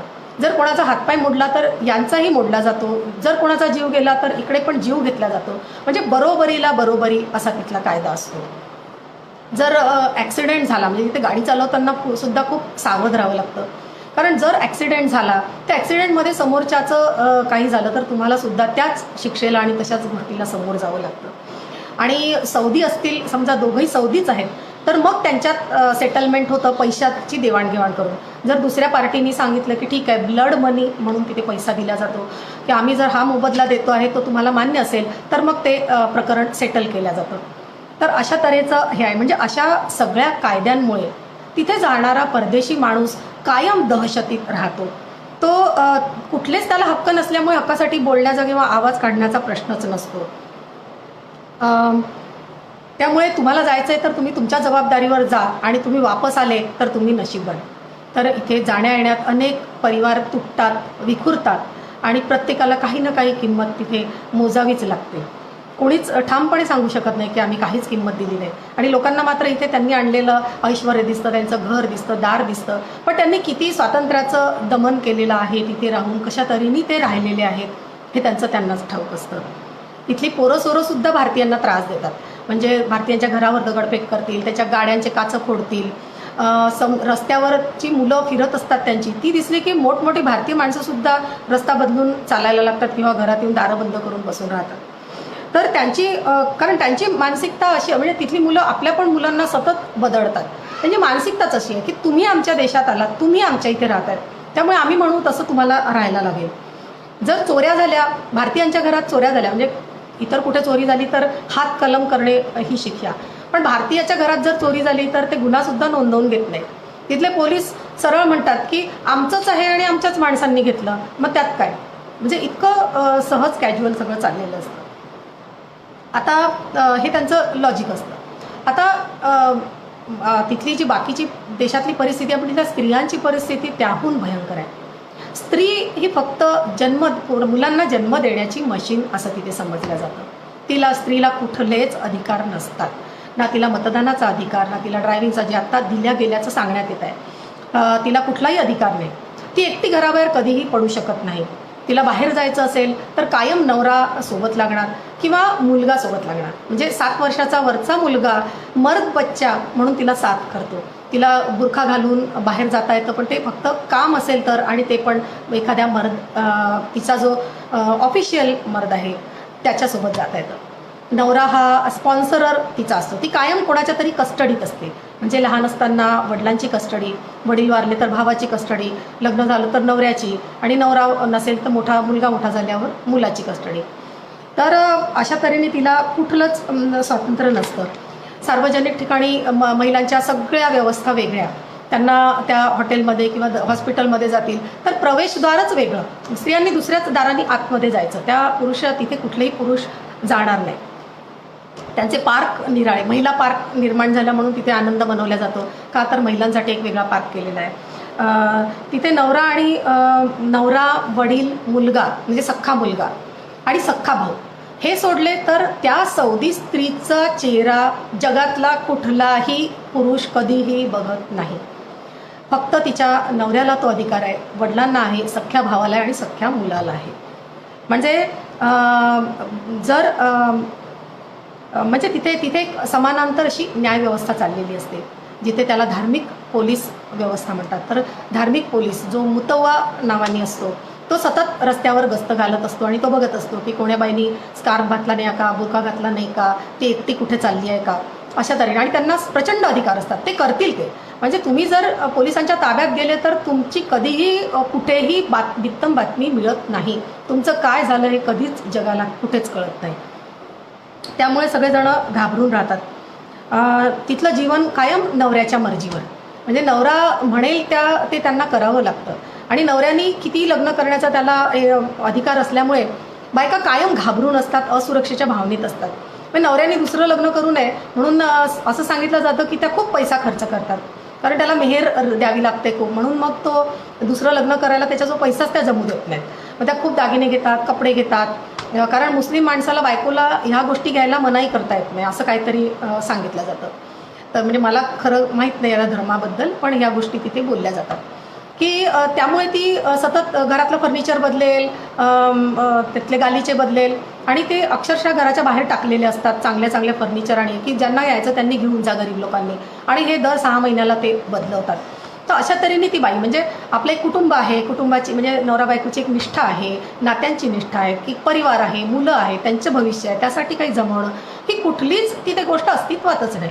ते इतका विस्कळीत, आपण म्हणतो की परदेशातला अमेरिका किंवा तिथेच कुटुंब संस्था नसल्याने माणूस विस्कळीत झाला आहे असं नाही आहे. याही देशांमध्ये हे आहे. म्हणजे एक भारत सोडला तर ही भावना कुठेही अस्तित्वात नाही आहे. तर आता अशा अवस्थेत जर तिचा नवरा गेला त्या बाईचा, तर तिने काय करायचं, कारण घरात तिला कुठल्याच पुरुषाचं ती कधी चेहराच बघत नाही. म्हणजे घरात कधी कुठलाच पुरुष येत नाही, कोणी कोणाकडे घरी बसायला गेलं, उठायला गेलं असं कधीही होत नाही. म्हणजे तुमच्या घराची बेल, तुमच्या घरातला माणूस बाहेर गेला तर तोच वाजवणार आणि तोच घरात येणार. त्यामुळे बाहेरची कामं माणूस करणार, कारण माणसाशी बाहेर जाऊन बाजारात बोलणार कोण. तर अशा वेळेला जर नवरा गेला तर त्या बाईची परिस्थिती खूप खराब असते. त्यामुळे तिला दिराशी लग्न करावं लागतं. दिराशी निकाह करणं तिला कंपल्सरी, आणि त्याच्या जनानखान्यात तिने जायचं, कारण आता तो तिचा स्पॉन्सर. मुलगा मोठा झाला म्हणजे त्या बाईला बरेचदा ती माणसं परदेशातल्या स्त्रियांशी लग्न करून त्यांना घेऊन जातात. म्हणजे भारतातल्या हैदराबादच्या बऱ्याचशा स्त्रियांना त्यांनी लग्न करून नेलेलं आहे. अशा खूप स्त्रिया तिथे आहेत. तर त्या स्त्रियांना म्हणजे सौदी माणसाशी लग्न केलं तरी त्यांना कधीच तिथलं नागरिकत्व मिळत नाही. त्यामुळे नवरा मेल्यावर त्या बाईचं कोण बघणार, तुम्ही तिथले नागरिक पण नाही उरत. जर तुम्ही सौदी नागरिक असाल तर तुम्हाला त्या बायकांना पेन्शन मिळते सरकारकडून, पण तुम्ही जर सौदी नाही आहात तर तुम्हाला लग्न करणं दिराशी कंपल्सरी आहे. आणि नाही नसेल ते, जर तुम्ही म्हणजे दीर नाही आहात किंवा नाही केलं तुम्ही लग्न, किंवा तुम्हाला मुलगा नाही आहे, जर मुलगा असेल तर तुमच्या मुलांना सौदी नागरिकत्व मिळतं, पण मुलं 18 वर्षाची झाल्यानंतर त्यांना आईची कस्टडी मिळते. आणि तो सौदी नागरिक असलेला मुलगा किंवा मुलगी जर त्याची इच्छा असेल तर त्याच्या आईला तिच्या देशात परत पाठवू शकतात, नाहीतर ती बाई कायमची तिथे बंदिस्त होते. आणि मग ती फक्त भीक मागण्यासाठी रस्त्यावर बसलेली असते. अशा हजारो भिकारणी तिथे मशिदीसमोर, विमानतळासमोर किंवा हॉस्पिटलसमोर बसलेल्या असतात. आणि माझा दावा आहे की त्या बहुतांश बाहेरच्या देशातल्या असतात, कारण ह्या पण महिलांसाठी सरकारने खूप काहीतरी करावं. आपल्या अशा कितीतरी ट्रॅप झालेल्या महिला तिथे आहेत. आणि त्या महिलेवर, तिथल्या एका अशा सौदी महिला, म्हणजे मी सौदी नाही म्हणत तिला, तर भारतीय स्त्री जी तिथे जाऊन सौदी माणसाशी लग्न केलं, अशा एका महिलेशी माझी ओळख, मी म्हटलं मगाशी, तशा एका भारतीय आजींनी करून दिली. आणि तिचं मी घर पाहिलं. पहिल्यांदा मी कोणाच्या सौदीच्या घरात गेले, त्या मुली तिच्या ज्या सौदी होत्या त्यांना बघितलं. आणि तर तिच्या घरात काय परिस्थिती होती की नवरा गेला, 2 मुलं झाली, हैदराबादला ती लग्न होऊन तिथे गेली, आणि 2 मुली झाल्या, तिला मुलगा नव्हता. आणि त्यानंतर तिचा नवरा गेला. नवरा गेल्यानंतर तिच्या दिराशी तिला लग्न करायला फोर्स केला गेला, पण तिच्यातलं कुठेतरी भारतीयत्व हे आलं वर, आणि तिने ठामपणे त्या गोष्टीला नकार दिला. तर त्यावेळेला ती मुलींना घेऊन राहायला लागली ह्या आशेवर की माझी मुलगी आता 11 वर्षाची आहे, ती 18 वर्षाची होईल, तोपर्यंत ती मला भारतात जरूर पाठवेल.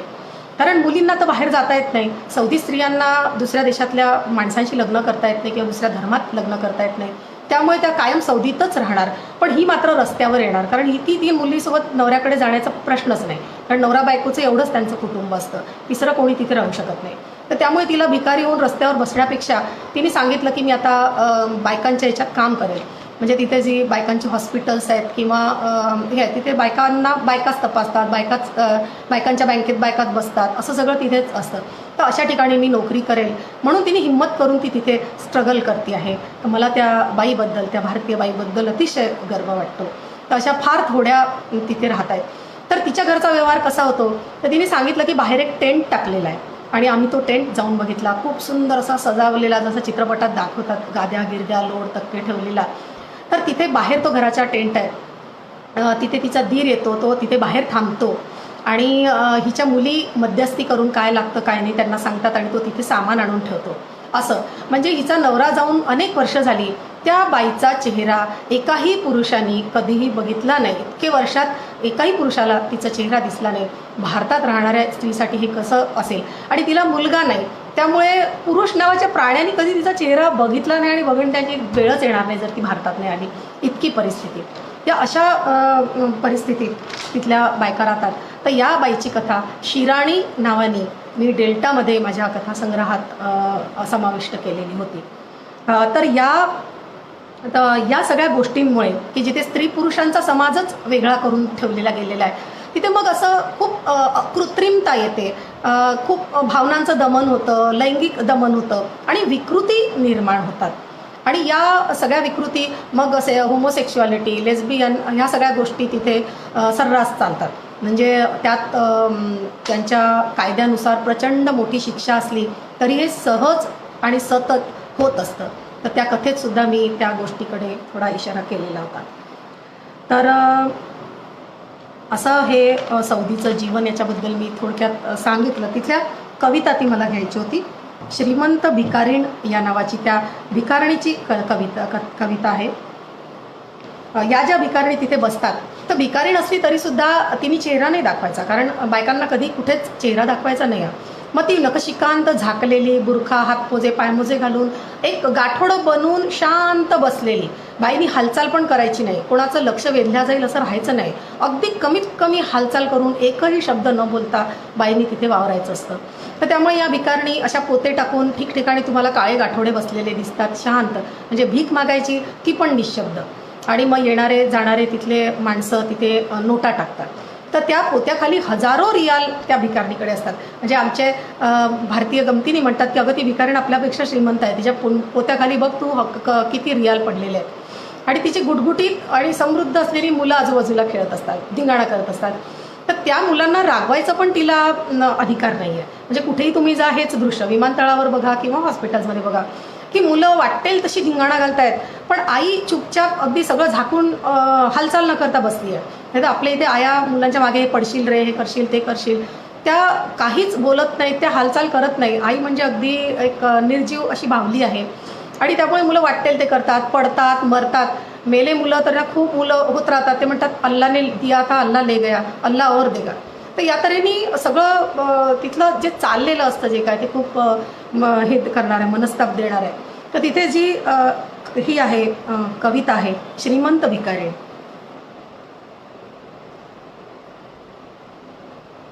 त्यांना असतो अधिकार इतरांचे अधिकार नाकारण्याचा. त्यांना असतो अधिकार इतरांचे अधिकार नाकारण्याचा, कारण त्यांच्या मजबूत स्नायूंनी स्वतःभोवती बांधलं असतं एक अभेद्य कवच, आणि त्या तटबंदीवरील शिपाई सुवर्णमुद्रांचे पाईक.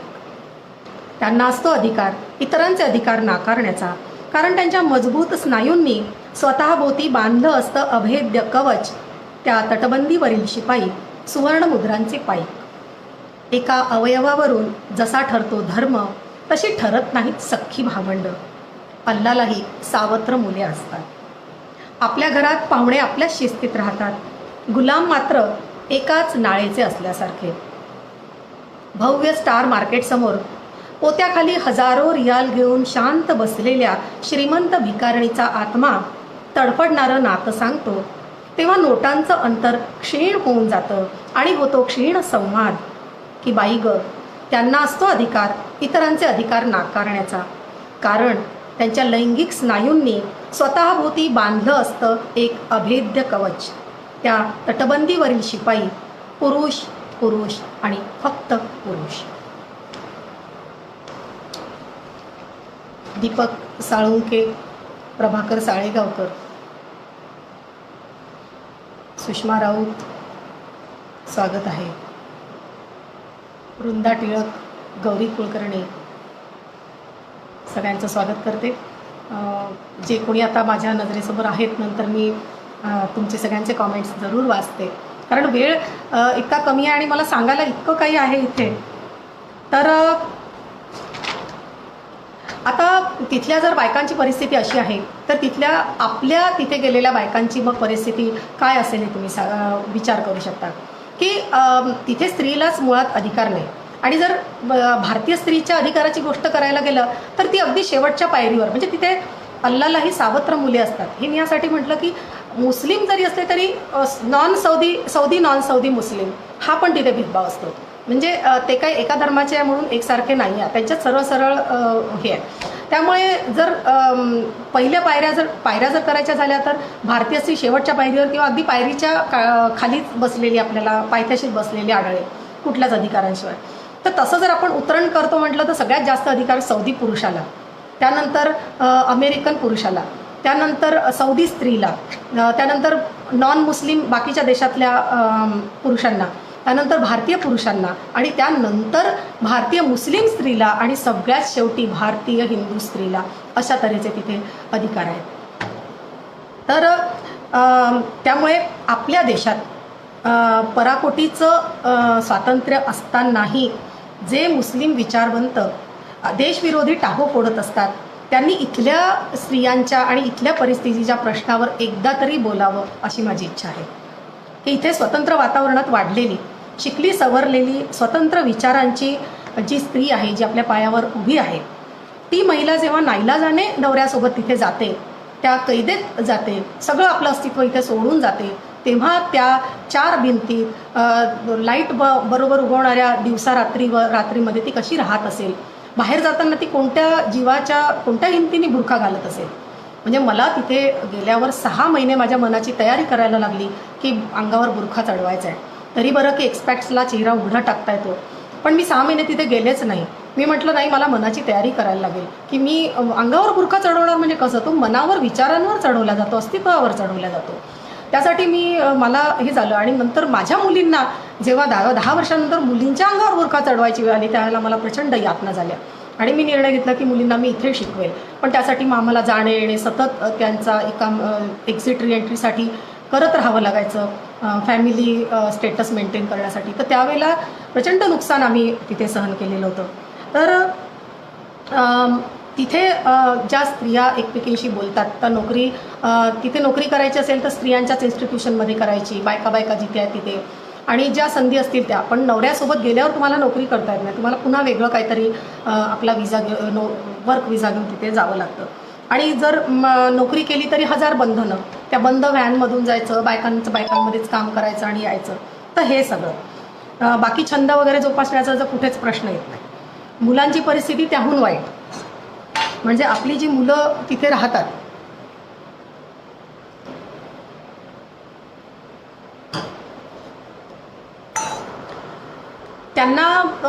त्यांच्या बरोबरीचं शेअरिंगसाठी कोणीच नाही. म्हणजे जी कोणती भारतीय समुदायातली मुलं मुली तिथे असतील ते पण रोज एकमेकांकडे जाऊ शकत नाहीत, जमावबंदी आहे, फार एकमेकांकडे जाता येत नाही. त्यामुळे कधी ते एकमेकांना भेटणार, त्यात कोणाचा मुलगा कॉलेजला आहे, कोणाचा नर्सरीला आहे, मग यांचं कसं काय मेळ होणार. म्हणजे कोणासोबत राहायचं तरी तुम्हाला तुमचा चॉईसचं काहीच नाही. शाळेत जाणार तर शाळेची परिस्थिती मी तुम्हाला सांगितली. मग अशा तऱ्हेने भारतीय म्हणतात की आमची मुलं कायम अशी दुर्मुखलेली असतात म्हणे, त्यांना मान वर करणे किंवा काही बोलणे किंवा अधिकारांनी मागणं हे माहितीच नसतं, कारण सतत घाबरून राहायचं, दडून राहायचं, लपून राहायचं.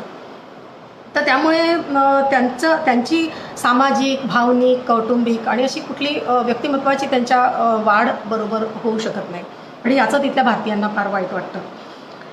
म्हणायला गेलं, हे जर सगळं सांगायला गेलं तर सगळे म्हणतात की कशाला जाता तुम्ही तिथे, म्हणजे पैशासाठी तुम्ही जाता, पैशाच्या लोभापायी जाता, आपल्याच इथे चटणी भाकरी खाऊन राहायचं. पण हे म्हणणं खूप सोपं आहे. कोणी स्वतःला छळून घ्यायला आणि कैदेत कधी कोणी स्वखुशीने जात नसतं.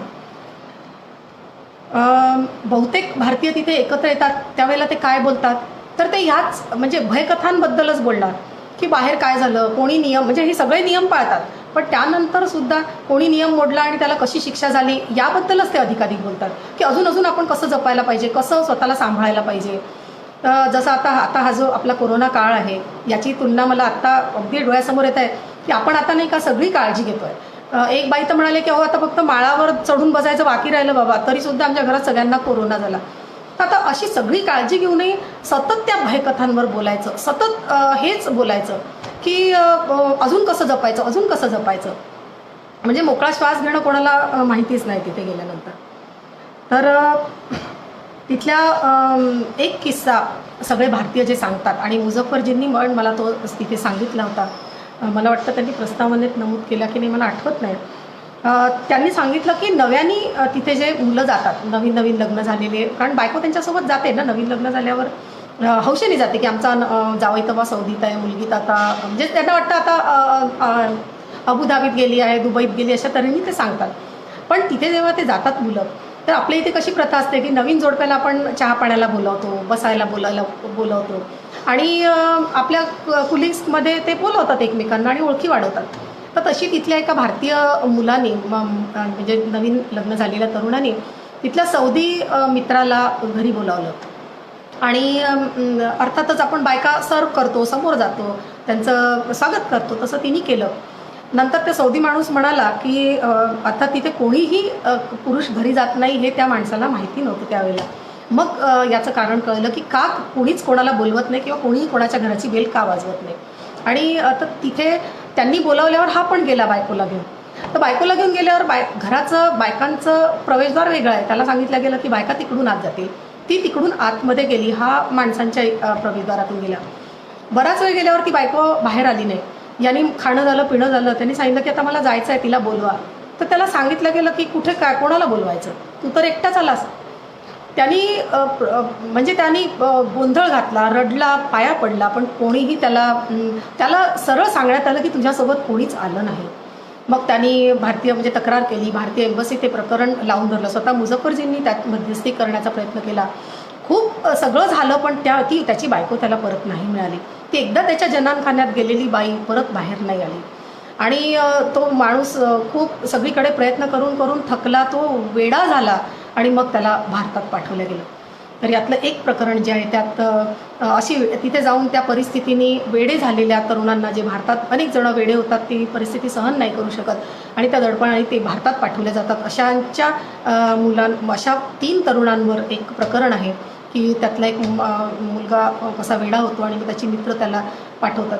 सगळेच जण तसं नाही होतात असं नाही, कारण प्रत्येकाची शेवटी मानसिकता आहे, संवेदनशीलता वेगवेगळी असते. काही जण तिथे सहज राहतात, त्यांचा उद्देश फक्त पैसा कमावणं आहे, त्यामुळे ते एकटे जातात, परिवार इथे ठेवतात, पैसा कमावतात आणि येतात. आणि मनाने पण ते जरा तयार असतात, म्हणजे चलने दो वाला ॲटिट्यूड, जसं आहे तसं राहणार.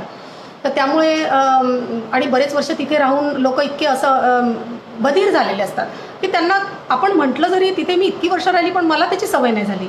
तर तिथले लोक म्हणतात त्याच्यात काय, आपल्याला एवढा पैसा मिळतो, त्यात मनाला काय लावून घ्यायचं, छान घरात. तसंही तर तिथे बायका घरातच बसतात. पण भारतात आपण स्वखुशीने काम न करता घरात बसणं किती वेगळी गोष्ट आहे आणि तिथे घरात बसणं किती वेगळी गोष्ट आहे. तर हा ज्याचा त्याचा शेवटी दृष्टिकोन आहे. तर आपण फार भोळ्या सामाजिक कल्पना जपत असतो. बाकी धर्मांबद्दल आपल्या खूप भोळ्या भाळ्या कल्पना असतात आणि सर्व धर्म समभाव वगैरे वगैरे गोष्टी आपण करत असतो. पण यावेळेला ह्या वास्तविकतेकडे आपण कसं डोळेझाक करतो. ती माणसं करतात, ती माणसं आपण बघतो की खूप मुस्लिम विचारवंत मुस्लिम धर्मातल्या चुकीच्या प्रथा रूढींबद्दल कधीच बोलत नाहीत आणि आपणही कधीच विचार करत नाही. आपणही ते जे आपल्या धर्माच्या गोष्टी सांगतात किंवा उणीवा दाखवून देतात, आपण त्याच गोष्टींबद्दल चघळत राहतो. आपण डोळे उघडून कधीही बोलत नाही किंवा आपण सुद्धा स्वतः हिंमत करत नाही की या गोष्टींबद्दल. आणि आता जेव्हा बुरखा प्रथा म्हणजे बुरखा प्रथेवर हे केलं, बंदी म्हणजे ती उठवल्या गेली, त्यावेळेला लोक प्रोटेस्ट करतात. ही किती विनोदाची गोष्ट आहे. ही सगळी परिस्थिती माहिती असल्यानंतर आपल्याला कळेल की एखाद्या मुस्लिम महिलेसाठी बुरख्यातून बाहेर येणं केवढा आनंदाचा गोष्ट आहे आणि त्या बाईला ते स्वातंत्र्य मिळत आहे. तुम्ही तिचं ते स्वातंत्र्य हिरावून घेताय. तुम्ही तिला जगण्याचा एक आनंद म्हणजे मानवी जीवनाचा एक आनंद, एकमेव जीवन आपल्याला मिळतं, ते तुम्ही ती जर मोकळेपणाने जगते, तुम्हाला तेही बघवलं जात नाही, तुम्ही त्यासाठी सुद्धा आंदोलनं करता, तर ही किती शर्मेची गोष्ट आहे. तर त्यामुळे मी इथल्या सगळ्यांना सांगेल की आखातात जर नोकरीला जायचं असेल तर अतिशय सावधगिरीने जा. सगळी परिस्थिती व्यवस्थित समजून घ्या. फक्त ऑनलाईन याच्यावर राहू नका. तिथे जाऊन आलेल्या भारतीयांशी बोला, तिथली सगळी परिस्थिती समजा आणि मगच जा. तिथे गेल्यावर अनेकांचे संसार तुटले, त्यांचं भावविश्व उद्ध्वस्त झालं, ज्यात मी सुद्धा एक आहे. तर या अशा सगळ्यांकडून हे करून घ्या, कारण हे सगळं समजून उमजून जेव्हा तुम्ही तिथे जाता तेव्हा तुम्ही त्याचा सामना करू शकता. नाहीतर तुम्हाला तुटण्याशिवाय तुमच्याजवळ पर्याय नसतो. त्यात शेवटी मी त्या एका प्रकरणात लिहिलेली आहे, काही ओळी लिहिल्या आहेत की इथली शांती, तिथे खूप शांत आणि छान आहे, पण इथली शांती किती अशांत, इथला समजूतदारपणा किती असमजूतदार, इथला प्रामाणिकपणा किती अप्रामाणिक, इथली कार्यक्षमता किती अकार्यक्षम. तर असं हे तिथलं जीवन आहे. तर वेळ तर झाली आहे. एक दोन पॅरेग्राफ फक्त मी ज्योती घेऊ का? फक्त मी पुस्तकातलं फक्त त्या पुस्तकाची झलक, एक तुम्ही ते पुस्तक स्वतः वाचा. आणि कारण कथानकात, आता हे मी तुम्हाला सांगितलेल्या घटना आहेत, या जेव्हा मी कथानकात घालून त्या केलेल्या आहेत, तर त्या कशा तऱ्हेने एक दोन काही गोष्टी मी न सांगता त्या कथानकातून जाऊ देते. घेऊ ना ज्योती मी?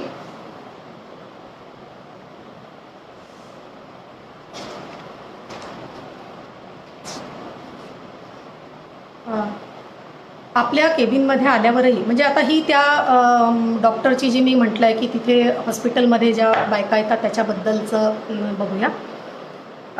की मैथिली नावाचं एक पात्र आहे, ती सौदीत आलेली आहे आणि ती असं जॉईन झालेली आहे तिथे. तर तिथे राहत असताना ज्या तऱ्हेने फिलिपिनो मेड एक तिथे येते जिच्यावर रेप झालेला आहे आणि तिला तपासण्याची हिला जबरदस्ती केल्या जाते की काहीच झालं नाही, हा तुम्ही रिपोर्ट द्या. तर ही खूप तत्वांची पक्की असल्याने तिला तिथली परिस्थिती माहीत नसते. ती मना करते की मी असं काही करणार नाही.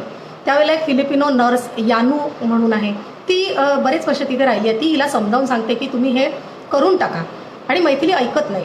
मग ह्या तिच्या ज्या दोन पाकिस्तानी आणि भारतीय मुस्लिम मैत्रिणी आहेत त्या पण तिला तिच्याशी वेगळं वागायला लागतात की आता हिची चौकशी होणार. मग हिची चौकशी झाली की हिच्यासोबत आपल्या सगळ्यांची नोकरी जाणार किंवा आपण सरळ सरळ तिथे शिक्षा म्हणजे फासावर चढवल्या जाणार.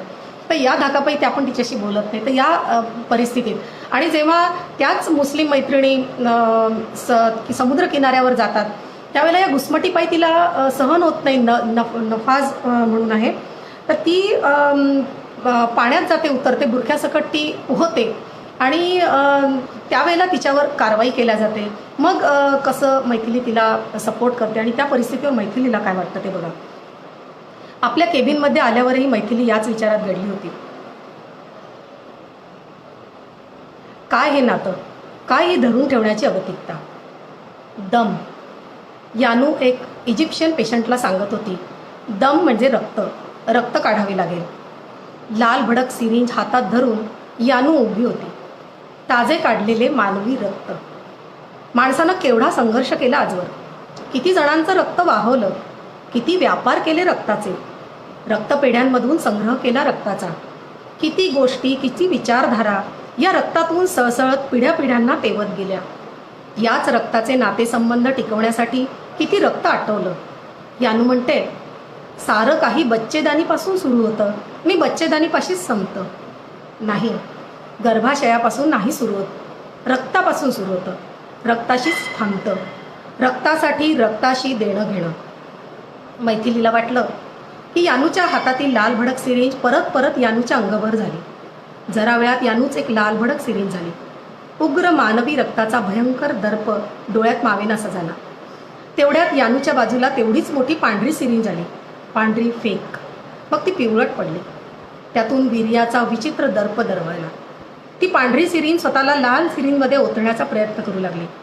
लाल सिरिंजने सारं रक्त एका टेस्ट्यूबमध्ये जमा केलं. त्या टेस्ट्यूबचं तोंड कुणीतरी टाके घालून शिवून टाकलं. काचेची टेस्ट्यूब शिवल्या गेली.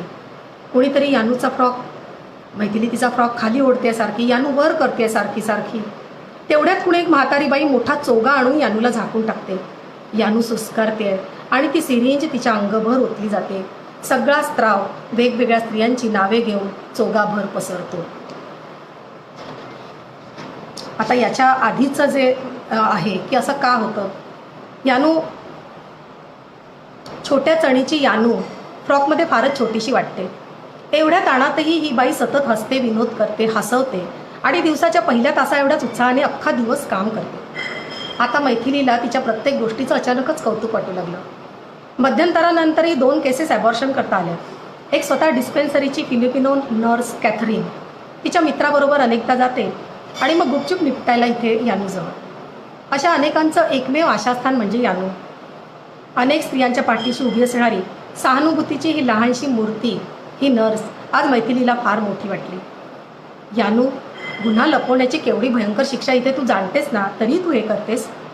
मॅडम, गुन्हा करण्याची शिक्षा त्याहूनही भयंकर असूनही गुन्हे करणारे करतातच आणि सुटतातही ना. तिच्या या खऱ्या प्रश्नाचं उत्तर नसणारच होतं मैथिलीजवळ. मॅडम, नर्सचा जॉब करताना एक गोष्ट शिकले मी, कदाचित त्याही पूर्वी शिकली असेल, की स्त्री शरीराची कमजोरी ही बच्चेदानी. बायकांची सगळी दुःख त्यामुळे सुरू होतात आणि तिथेच जाऊन थांबतात. बाकी पोटापाण्याची दगदग म्हणाल तर स्त्री पुरुषांना सारखीच. नुसती सेवा शुश्रूषा करून मी त्यांना आराम नाही देऊ शकत. त्यांच्या, ज्याला तुम्ही गुन्हे म्हणता, अशा कृत्यांकडे डोळेझाक करून मी त्यांच्या आरामात खल्लल पाडत नाही, हेच समाधान मला मोठं वाटतं. वारंवार ॲबॉर्शनला येणाऱ्या कॅथरीनचा तुम्हाला राग येतोय मला ठाऊक आहे, पण मला सांगा, तिला हवं ते सुख आपण देऊ शकतो का? मग तिथे मिळवत असेल तर आपण कोण न्याय करणार? आमच्यासारख्यांची जिंदगी पैसा मिळवण्यातच संपते. पैसा गोळा होतो तोवर स्तन कापसासारखे लोंबू लागलेले असतात. प्रत्येकजण आपली सोय करतो. कायदा करणाऱ्यांचे काय जाते? त्यांच्या जनानखान्यात तर 4-4 बायका लोळतात ना. यानू, मैथिलीला आज प्रथमच यानूचं हे रूप मैथिली बघत होती. तुझा नाही का दिसला कधी बॉयफ्रेंड? मैथिलीच्या या प्रश्नासरशी यानूचे काम करणारे हात थबकले. अवजारांचा उचललेला ट्रे तसाच परत टेबलवर ठेवून ती सुन्न उभी राहिली. क्षणभरात तिचे डोळे भरून आले. आपण हा प्रश्न तिला विचारायलाच नको होता असे मैथिलीला वाटले. कामाव्यतिरिक्त अशा वैयक्तिक गप्पा त्या फार कमी करेल. तशी यानू बोले तेव्हा अगदी औपचारिक आणि मोकळेपणाने, परंतु स्वतःबद्दल कमीच. कामाच्या मध्ये तिच्या गमती आणि शाब्दिक कोट्या सुरूच असत. तिने केलेले चुकीचे उच्चारच पुष्कदा विनोदाचा विषय बनत. तिची इंग्रजी खूप मजेदार होती. नावेही तिला कधीच बरोबर वाचता येत नसेल. यानू, मैथिलीनं तिच्या पाठीवर हलकेच थाप दिली. यानूनं डोळे पुसले. अश्रू पुसले गेले आणि ते रिकामे डोळे वेदनेनं भरून गेले. सॉरी मॅडम, तुमचं काही चुकलं नाही. मला हा प्रश्न कोणी विचारल्यानं आपणही स्त्री असल्याची जाणीव झाली. फार गोड जाणीव आहे, पण काळजात कोळसे भरणारी. यानू बराच वेळ न बोलता मुसमुसत राहिली. मग नाक पुसून ओले जड डोळे उघडझाप करीत म्हणाली, खूप सांगावेसे वाटते, अगदी ओरडून सांगावेसे वाटते सगळ्यांना की कधीही कुणालाही असे करू नका. तिच्या चेहऱ्यावरील भाव भराभर बदलू लागले. त्यात राग, तिरस्कार, घृणा, किळस, उबग, नेमकं काय ते सांगता येत नव्हतं. बराच वेळ कोणी काही बोललंच नाही. जणू यानू फिल्म सेट करत होती तळापासून. शांतपणे यानूने सुरुवात केली की माझा 3रा बाप, आईपेक्षा वयाने लहान. कुठले काम करायचं मला आठवत नाही. अधूनमधून जायचं कामाला. आई मेड होती, भांडे घासायची, श्रीमंताची घरं साफ करायची, दिवसभर कामावर असायची ती. आई कामावर गेल्यावर तिचा 3रा नवरा वापरायचा मला. काही समजायचं नाही त्या वयात. भीती आणि भीतीच दाटून होती आतपासून. भीतीने मी गप्प बसायचे. आपण जन्म घेऊन चांगलं नाही केलं, आपल्या बाबतीत सगळंच गडबड आहे एवढंच वाटत राहायचं. आई कामावर गेल्यानंतरच्या कल्पनेनं सगळा वेळ दहशतीत गुंडाळल्या जायचे. गोगलगाईसारखी आपल्याच कवचात निमूट बाहेरून टोचणाऱ्या काड्या जीव गोळा करून सहन करायचे. पोट आलं तेव्हा आईनं खूप ठोकलं. बाप मध्ये पडला, म्हणाला बच्ची आहे, गेली असेल कुठे, झाली असेल चूक, मी नेतो हिला दवाखान्यात. आई म्हणाली हिचं लग्न करून टाकू, मोकळं करून आणू हिला. बापानं आणलं दवाखान्यात. बच्चेदानीच काढून टाकली होती माझी आणि ती जागा शिवून घेतली. काहीतरीच काय यानू, चीनमधल्या दुर्गम आदिवासी भागात मुली वर्जिन राहाव्यात म्हणून अजूनही अशी प्रथा चालू असल्याचं मैथिलीनं वाचलं होतं. पण अशा आधुनिक जगात या गोष्टीचा प्रत्यय अनपेक्षित होता तिला. मैथिलीला शिसारी आली. यानू काय करते कळायच्या यानूनं स्कर्ट वर केला. यानू, रागवावं की रडावं हेच कळे ना मैथिलीला. काही वेळ मैथिली सुन्न होऊन बसून राहिली. पण तू नर्स आहेस ना, झाले नंतर नशिबानं. खूप इन्फेक्शन झालं, पस झाला, वाचेन असं वाटे ना. बाप टाकून पळून गेला. आई आली, खूप रडली. तिथे शुश्रूषा करणारी एक नर्स होती, नन. ती नन होती, तिनंच वाचवलं मला. आईला म्हणाली, मला देऊन टाका ही मुलगी, मी सांभाळते. तिनंच शिकवलं मला आणि मी नर्स झाली. मग अजूनही नंतर काय उपयोग, नन केलं ना तिनं मला. काय तिनेच मदत केली बापाला या सगळ्या. आणि यानू तू, मी ननचा ड्रेस नाही घालत पण नियम सगळे पाळते. मामा म्हणू लागले होते ना मी त्या नर्सला, आधी बाप आणि मग आई. बरं झालं, अशी खोटी नाती लावायला मी पुढची पिढी पैदाच करू शकत नाही.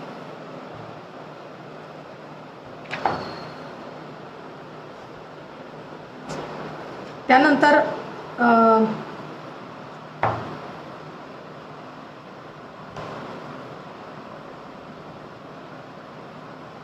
नजाबच्या बाबतीतला जो प्रसंग होतो, ती पोहायला निघते त्यावेळेचा.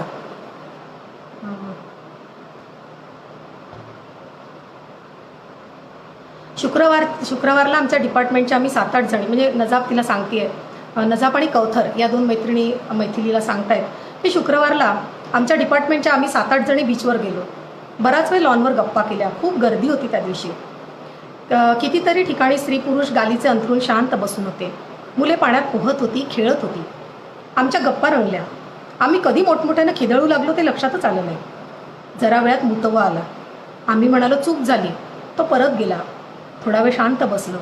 नजाब म्हणाली, पाण्यात उतरूया का. थोड्या पाण्यात उभं राहून आम्ही आनंद घेत होतो. तेवढ्या त्या नजाब मॅडम बुरकावर खोचून अनपेक्षितपणे पूर्ण पाण्यात उतरल्या आणि पोहूच लागल्या. इथे एक गंमत मला आठवते की मला सुद्धा राहायला नव्हतं गेलं आणि तिथे आम्ही जेव्हा बीचवर गेलो तर मी आणि मुलींनी बुरखा गुंड आम्ही घट्ट बांधून आम्ही त्या पाण्यात पोहलो होतो. मैथिली पोहू लागल्या. मैथिलीच्या भुवया आश्चर्याने वर झाल्या. तर मी सांगितलं हिला बाहेर निघ, ही पोहण्याची जागा नाही. पण मॅडम ऐके ना. तिकडे गालीच्यावर बसलेला परिवार अवघडला आणि उठून गेला. मग काय, जरा वेळात पोलीसची गाडी. हो, मैथिलीला संकटाची कल्पना आली. आणि आता काही नाही, मॅडमची चौकशी आहे उद्या. नजाब, मैथिलीने नजाबचा हात हातात घेतला. नजाब अविश्वासाने बघत राहिली. न बोलता मैथिलीने तिचा हात हलकेच थोपटला. नजाब मैथिलीच्या मांडीवर डोके ठेवून रडू लागली.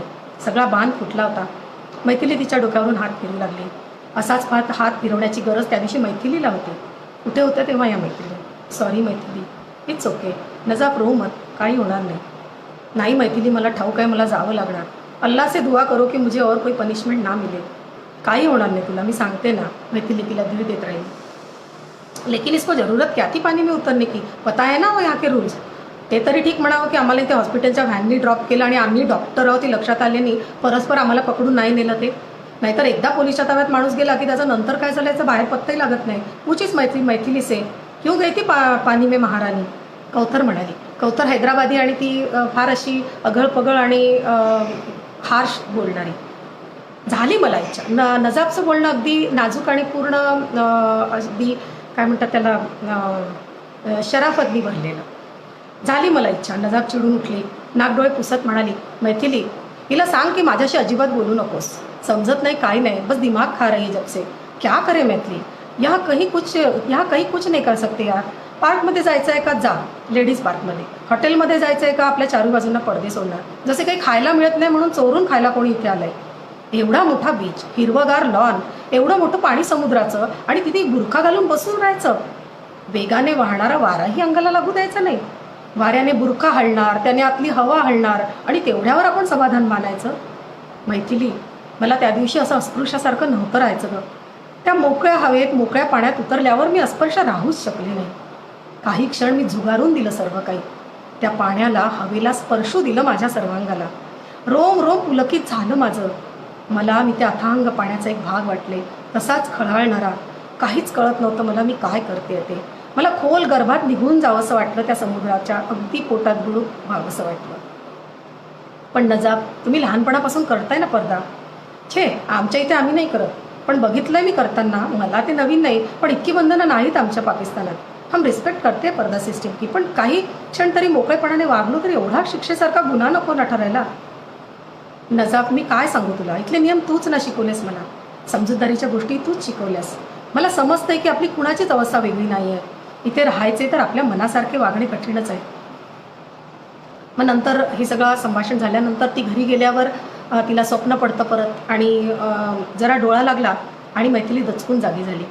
परत परत डोळ्यांपुढे येत राहिले रेड सीचे ते सुंदर बीच, अनैसर्गिक परंतु अत्यंत सुंदर बीच, समुद्राच्या आत वळवून विकसित केलेले, मैलोन मैल सुंदर हिरवेगार लॉन, एखाद्या बगीच्याला लाजवतील अशी सुंदर फुलझाडे आणि त्यात परिसरात मोठमोठाले राजवाडे, विविध धातूंनी सुशोभित केलेल्या कंपाऊंडच्या मोठमोठाल्या तटबंदीसारख्या भिंती, त्याच्याही वर डोकावणारे उंची प्रासाद, पांढऱ्या पिवळसर रंगांच्या भिंतीमध्ये उठून दिसणाऱ्या हिरव्या निळ्या गर्द निळ्या काचा असलेल्या बंद खिडक्या, प्रिन्सच्या राजवाड्यापर्यंत चालत आलेला समुद्र. एवढ्या मोठ्या समुद्राला माणसानं वेसण घातली, आपल्या घरापर्यंत आला, हवा तसा किनारा निर्माण केला. मैथिलीच्या डोळ्यासमोर अनेक तडपडणाऱ्या गुलाबी गोऱ्या मासोळ्या आल्या, पाणी अडवून त्यात शोभेसाठी ठेवलेल्या, सगळ्या मासोळ्यांना बुरखे घातलेले. तिला वाटलं अचानक त्या मासोळ्या तडफडू लागल्यात, पाण्यातील ऑक्सिजन संपू लागला, मासोळ्या बुरखे बाजूला फेकू लागल्यात, त्यांचे हलके गुलाबी शरीर नजाबच्या गोऱ्यापान कातीव शरीरासारखे दिसू लागले. बघणाऱ्यांच्या नजरेत पाण्यावरील चमचमता प्रकाश मासोळ्यांच्या गुलाबी गोऱ्या रंगावरून परावर्तित होऊन नजर दिपवू लागला. डोळे घाबरले, मोठे झाले, मग रागाने लाल गुंद. त्यांनी आज्ञा केली की जमलेले थोडेसे पाणी काढून टाका. मासोळ्या घाबरल्या, बुरखे परत ओढून अंगाभोवती घट्ट लपेटून विनवू लागल्या, नाही नाही, मारून नका टाकू प्लीज. मैथिलीला धडधडू लागलं आणि कपाळ घामाने चिंब झालं. तिचा हात सेलफोनकडे गेला. तर असं आता जर वाचायचं ठरवलं तर बरंच काही वाचायला आहे, त्यामुळे मला वाटतं आपण 1.5 तास जवळजवळ त्या, जर तुम्हाला परत पुढचं ऐकायचं असेल, अजून बरेच किस्से आहेत, कारण ह्या काय महत्त्वाचं त्या शहराच्या देशाची प्राथमिक माहिती सांगताच बराच वेळ गेला. पण आम्ही अनुभवलेले अशा छोट्या छोट्या गोष्टी ज्या तिथे सोबत काय करायची, तर तिथे लोक का नवीन सामान आणतात याचा मला उलगडा झाला की त्याच घरात राहायचं, तेच भांडे पाहिजे, कंटाळा येतो. एखादं जरी बाऊल किंवा भांडं नवीन आणलं तरी पण घरात काहीतरी नवीन सोबत नवीन आल्यासारखी वाटते. किंवा टेबलवर बसल्यावर रोज तेच बघायचं की इथून हे ओरखडे इकडून गेले तिकडून गेले, मग एखादा ओरखडा टेबलला नवीन पडला, ही सुद्धा आपण नोंद घेतलेली असते गोष्ट. इतक्या अशा गोष्टींमधून राहतो की थोडासा पडदा 10 मिनटं 15 मिनटं जरी उघडायला मिळाला दुपारच्या वेळेला तरी छान वाटतं. तर अशा बऱ्याच गमती आहेत, बऱ्याच गमती नाही म्हणणार मी, ह्या बऱ्याचशा अशा गोष्टी आहेत ज्या आम्ही हसत खेळत तिथे सगळी भारतीय सहन करतात. अशा खूप गोष्टी आहेत, त्या सांगता येतील. एखादा परत जर पुढचा भाग आपण घेतला तर काही वाचता येईल, सांगता येईल. तर त्याची 4 प्रकरणं आहेत, त्याच्याबद्दल थोडक्यात एक सांगते की त्या 3 मित्रांचं तर मी सांगितलं. एक प्रकरण हे मैथिलीचं आणि स्त्रियांचं, म्हणजे भारतीय स्त्रियांचा, त्या भारतीय स्त्रिया एकत्र येतात, गप्पा करतात, मग त्यातून बऱ्याच नवरा बायकोंच्या तिथल्या संबंधांचा उलगडा, तिथे एकटं राहताना एकमेकांना धरून ठेवण्याची कशी आगतिकता आहे, किंवा ती माणसं भारतात आल्यावर भारतीय कशा, त्या एक काकू आहेत त्या सगळ्या, अगं बाई मंगे आल्या का तुझा मुलगा, पाटल्या केल्या असतील हो तुला, पोतवरून सोनं आणलं असेल म्हणे, अशा त्या सगळ्या काही वेगवेगळी कॅरेक्टर आहे. किंवा ठोसर बाई म्हणून तिथे डॉक्टर ठोसर आहे, ती सतत नवऱ्याला मारते, म्हणजे 2 नवरा बायको दोघी डॉक्टर आहेत, ती खूप नवऱ्याला ठोकून काढत असते आणि अरे हमें तो पीठ देती हूँ इसको वगैरे असं छान सांगत असते. तर तिथे ते काही किस्से आहेत की आपल्याला देव नेता येत नाही, देवाच्या मूर्त्या नेता येत नाहीत. मला रजनीशांचं वाचायचा खूप आवड होती, तर मी रजनीशांचे ग्रंथ तिथे घेऊन जायचे. तर त्यावेळेला त्यावरचं कव्हर काढून टाकायचं, रजनीश दिसणार नाही, आणि मग पेपरचं कव्हर त्याला लावायचं किंवा पांढऱ्या कागदाचं, आणि अशा तऱ्हेने ते कपड्यात घालून पुस्तकं न्यायची की तपासल्या गेलं तर काय. तर असं देवदेवतांचं चित्र असलेलं किंवा मूर्त्या अजिबात नेता येत नाही. तिथे एकाने शंकराचा फोटो आणला म्हणून, म्हणजे देवांच्या मूर्त्या आणल्या तर त्या डस्टबिनमध्ये ते टाकून देतात गणपतीच्या, किंवा त्यामुळे विटंबना नको म्हणून न्यायचेच नाहीत देव. किंवा तिथे असं कॅलेंडर वगैरे लपवून घेऊन जायचं, तिथल्या गेल्यावर त्या कॅलेंडरचा कापून मग आपण आपल्या घरात त्याचं देवघरात ते ठेवायचं, किंवा आपल्या रिस्कवर मग देव न्यायचे. तर असं एक जण शंकराची मूर्ती घेऊन जातो आणि तिथे विनोदाने हा किस्सा सांगितला जातो की तिथे पोलिसांनी ते बघितलं की देवाचे, तो म्हणाला गॉड नाही आहे, हे माझे ग्रँडफादर आहेत. आणि तुम्हाला हे ग्रँडफादर कसं आहे, तर म्हणे नाही, ते फॅन्सी ड्रेसमध्ये कॉम्पिटिशन त्यांनी ठेवली होती, तर त्याच्यात त्यांनी हा वेश केला. असं करून ती गमती जमतीचा तो किस्सा ठोसरबाईच्या तोंडून आलेला आहे. मग ते म्हणतात की तरी ते पोलीस एकमेकांना दाखवत आहेत, बोलत आहेत, तर बहुतेक तो पोलीस त्या आजोबा, तो देव असण्यापेक्षा तो आजोबा ज्या वाघाच्या कातड्यावर बसलाय ते तस्करी करून आणलं की काय, म्हणून त्याला आत करतील, अशा तऱ्हेने त्या गमती त्याच्या घेतात. तर असे बरेच किस्से त्याच्यातही आहेत. आणि सांगण्यासारखं खूप काही आहे. आपण ते नंतर आता पुढल्या वेळेला आपण घेऊया. एक प्रकरण त्यातलं लास्ट सांगायचं राहिलं की इराकने जेव्हा अमेरिकेवर आक्रमण केलं होतं 2003मध्ये, तर त्यावेळेला त्या पार्श्वभूमीवर भारतातून जी म्हणजे आखातात जायला तयार असलेली जी मंडळी अशी नोकऱ्या सोडून थांबली आहे, ज्याचं सगळं झालेलं आहे, एक विजा आला आहे, सगळं आलं आहे आणि युद्ध सुरू झालं, त्यावेळेला सगळ्यांना बंदी घातल्या गेली, कारण सौदी पण युद्धात नंतर सामील झाला होता. तर या पार्श्वभूमीवर एक सम्राट हे कॅरेक्टर आहे, तो इराणमध्ये नोकरीला इराकमध्ये राहतो आहे आणि त्याचा मित्र भारतातून जायला तयार आहे की त्यांनी प्रॉव्हिडंट फंडवर लोन काढलं आहे, नोकरी सोडली आहे आणि मध्यमवर्गीय घरातला माणूस जाण्यासाठी एवढी तडजोड करून उभा आहे. आता त्याच्याजवळ काहीच नाही, नोकरीला जाण्याला पर्याय नाही. मग तो युद्ध थांबण्याची वाट पाहतो आहे आणि ते जे 16 दिवसांचं युद्ध आहे त्याचे संपूर्ण प्रसंग याच्यात आलेले खरोखरचे आहेत. म्हणजे माझ्या एका पत्रकार मित्रांनी मला ते सगळे तपशील दिवसागणिक मला दिले आणि त्यानुसार ते होतं की तो अमेरिकेत राहतो आहे. मग तिथे एका अमेरिकन स्त्री पण अडकली आहे, तिचे एक आजोबा आहेत ते अडकले, त्यांची ती सून आहे आणि त्यांच्याशी याची मैत्री होते. मग परिस्थिती अशी होती की ते दोघं प्रेमात पडतात. तर त्या युद्धाच्या पार्श्वभूमीवर प्रेमाची एक कथा रंगते आणि त्या आजोबांना माहिती आहे की आपली सून त्याच्या प्रेमात आहे, तरी ते काही बोलत नाही, कारण इथे बॉम्बस्फोट होत आहे, सगळे सर्वायवल ह्याच्यावर आहेत आणि माणूस मरतो आहे हे माहिती असताना आता जगतोच आहे, तर जो कोण 4 क्षण आनंदाने जगेल अशा याने ते पण दुर्लक्ष करतात आहेत. तर असं सगळं आहे आणि मग त्यात बॉम्बस्फोटात त्याचे पाय जातात आणि मग तो अपंग झालेला, पण तरी तो मनाने सम्राट असतो, तो ज्या धीराने हे सगळं करतो. ती अमेरिकेत परत जाते. तर असं ते एक प्रकरण. अशी 4 प्रकरणं आहेत, 3 प्रकरणं. आणि 4थं प्रकरण, पाकिस्तानी 2 मुली एकमेकींशी त्यावेळेला नवीन ईमेल आल्या.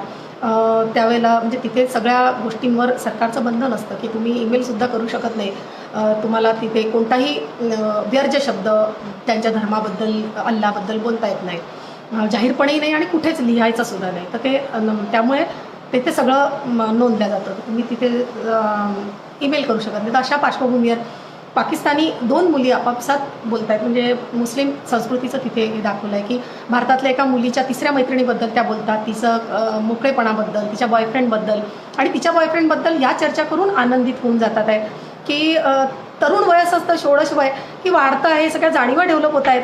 त्यावेळेला मुली कसं एकमेकीशी शेअर करतात आणि मग त्यांना जाणवतं की आपल्याकडे शेअर करायला पण काही नाही, मग ते तिच्याच गोष्टी बोलून आनंद मानून घेतात. ते असं सगळं त्या पुस्तकात आहे.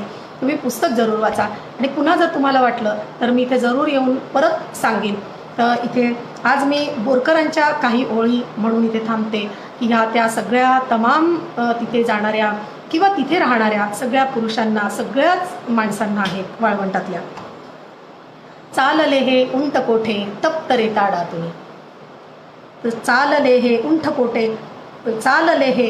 कोठे तप्त रेताडातून, स्वार झाल्या प्रेषितांना कोण हाकी कोठून, का निघाले टाकुनी हे बायका पोरे घरे, ना जरी वाटेत कोठे पान पाणी पाखरे, का निघाले टाकुनी हे बायका पोरे घरे, ना जरी वाटेत कोठे पान पाणी पाखरे, पाणीयाला पाठमोरी कोणती यांची तृषा, आणि डोळे बांधणारी कोणती यांची दिशा, पाणीयाला पाठमोरी कोणती यांची तृषा.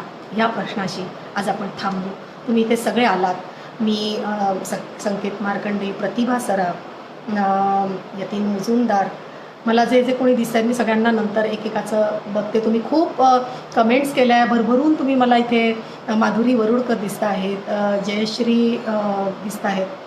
तर तुम्ही सगळ्यांनी इथे आलात आणि मला खूप प्रोत्साहन, म्हणजे तुम्हाला मी बघते आहे. जरी मी मध्ये स्मिता लाळे पण दिसते आहे, माझी मैत्रीण विजया मारोतकर दिसते आहे, बऱ्याच जण मला इथे दिसत आहेत. तुमचं सगळ्यांचं मी आभार मानते. तुम्ही मला म्हणजे मी सतत बोलती राहिली आहे, बघते आहे, पण एक मनातला संवाद तुटू नये आणि ती लिंक तुटू नये म्हणून फक्त मी जास्त मध्ये केलं. नाही तर मी तुमच्या सगळ्यांशी आता नंतर संवाद साधते. तुम्ही इथे आलात सगळ्यांचे परत एकदा आभार मानते. JK मीडियाने मला ही संधी दिली. खूप वर्षांचं माझ्या मनात साचलं होतं की तिथून आल्यापासून मी पण इतकी बधीर झाले की पुस्तकाचं काम मी 12 वर्ष थांबवलं. म्हणजे गांगलांना मी काम सुरू झाल्यावर तिथून एक मेसेज टाकला की फक्त एवढं सांगितलं की सर काम थांबवते, बाकी आल्यावर बोलते. आणि मी इथे आल्यावर इतकी बधीर होती की ते पुस्तक पडून राहिलं आणि मला त्याचं नाव काढावंसं वाटलं नाही. ते पुस्तक विजय प्रकाशांनी काढलं. मी कधी ते लोकांना वाटलं नाही, त्याची जाहिरात केली नाही, मी काहीच त्या पुस्तकाबद्दल बोलले नाही. कारण मला ते सगळं उमळून येईल ही भीती वाटत होती. आणि जेव्हा मला आता या विषयावर आम्ही बोलतो म्हटलं, तर मी संगीताला तेच म्हणाले की मी 4 दिवस झाले झोपू शकले नाही. मी त्या सगळ्या परिस्थितीत जाऊन कोलमडेल का पुन्हा, असं मला वाटत होतं. आणि माझ्या मैत्रिणी धीर देत होत्या की मनीषा तू बोल, हे सगळं निघून जाऊ दे, आणि हे जेव्हा तुझ्यातून निघून जाईल तेव्हा तू मोकळी होशील. तर आता असं परत कधीतरी संधी येईल आणि मला वाटतं मी सांगू शकेल त्या देशाबद्दल, त्या परिस्थितीबद्दल. आणि तुम्ही सगळे इथे आलात, सगळ्यांचे आभार मानते. ज्योती, संगीता, अनुराधाताई, माझ्या सगळ्या मैत्रिणी आज इथे आहेत. अनुजा आहे, अमृता आहे, गौरीताई आहेत, प्रतिभा आहे. सगळ्यांचे मी विजयाताई ब्राह्मणकर आहेत, ज्या माझ्यासोबत कायम माझ्या सगळ्या प्रवास त्यांनी पाहिलेला आहे. तर या सगळ्यांचे मी खूप आभार मानते आणि थांबते. नमस्कार.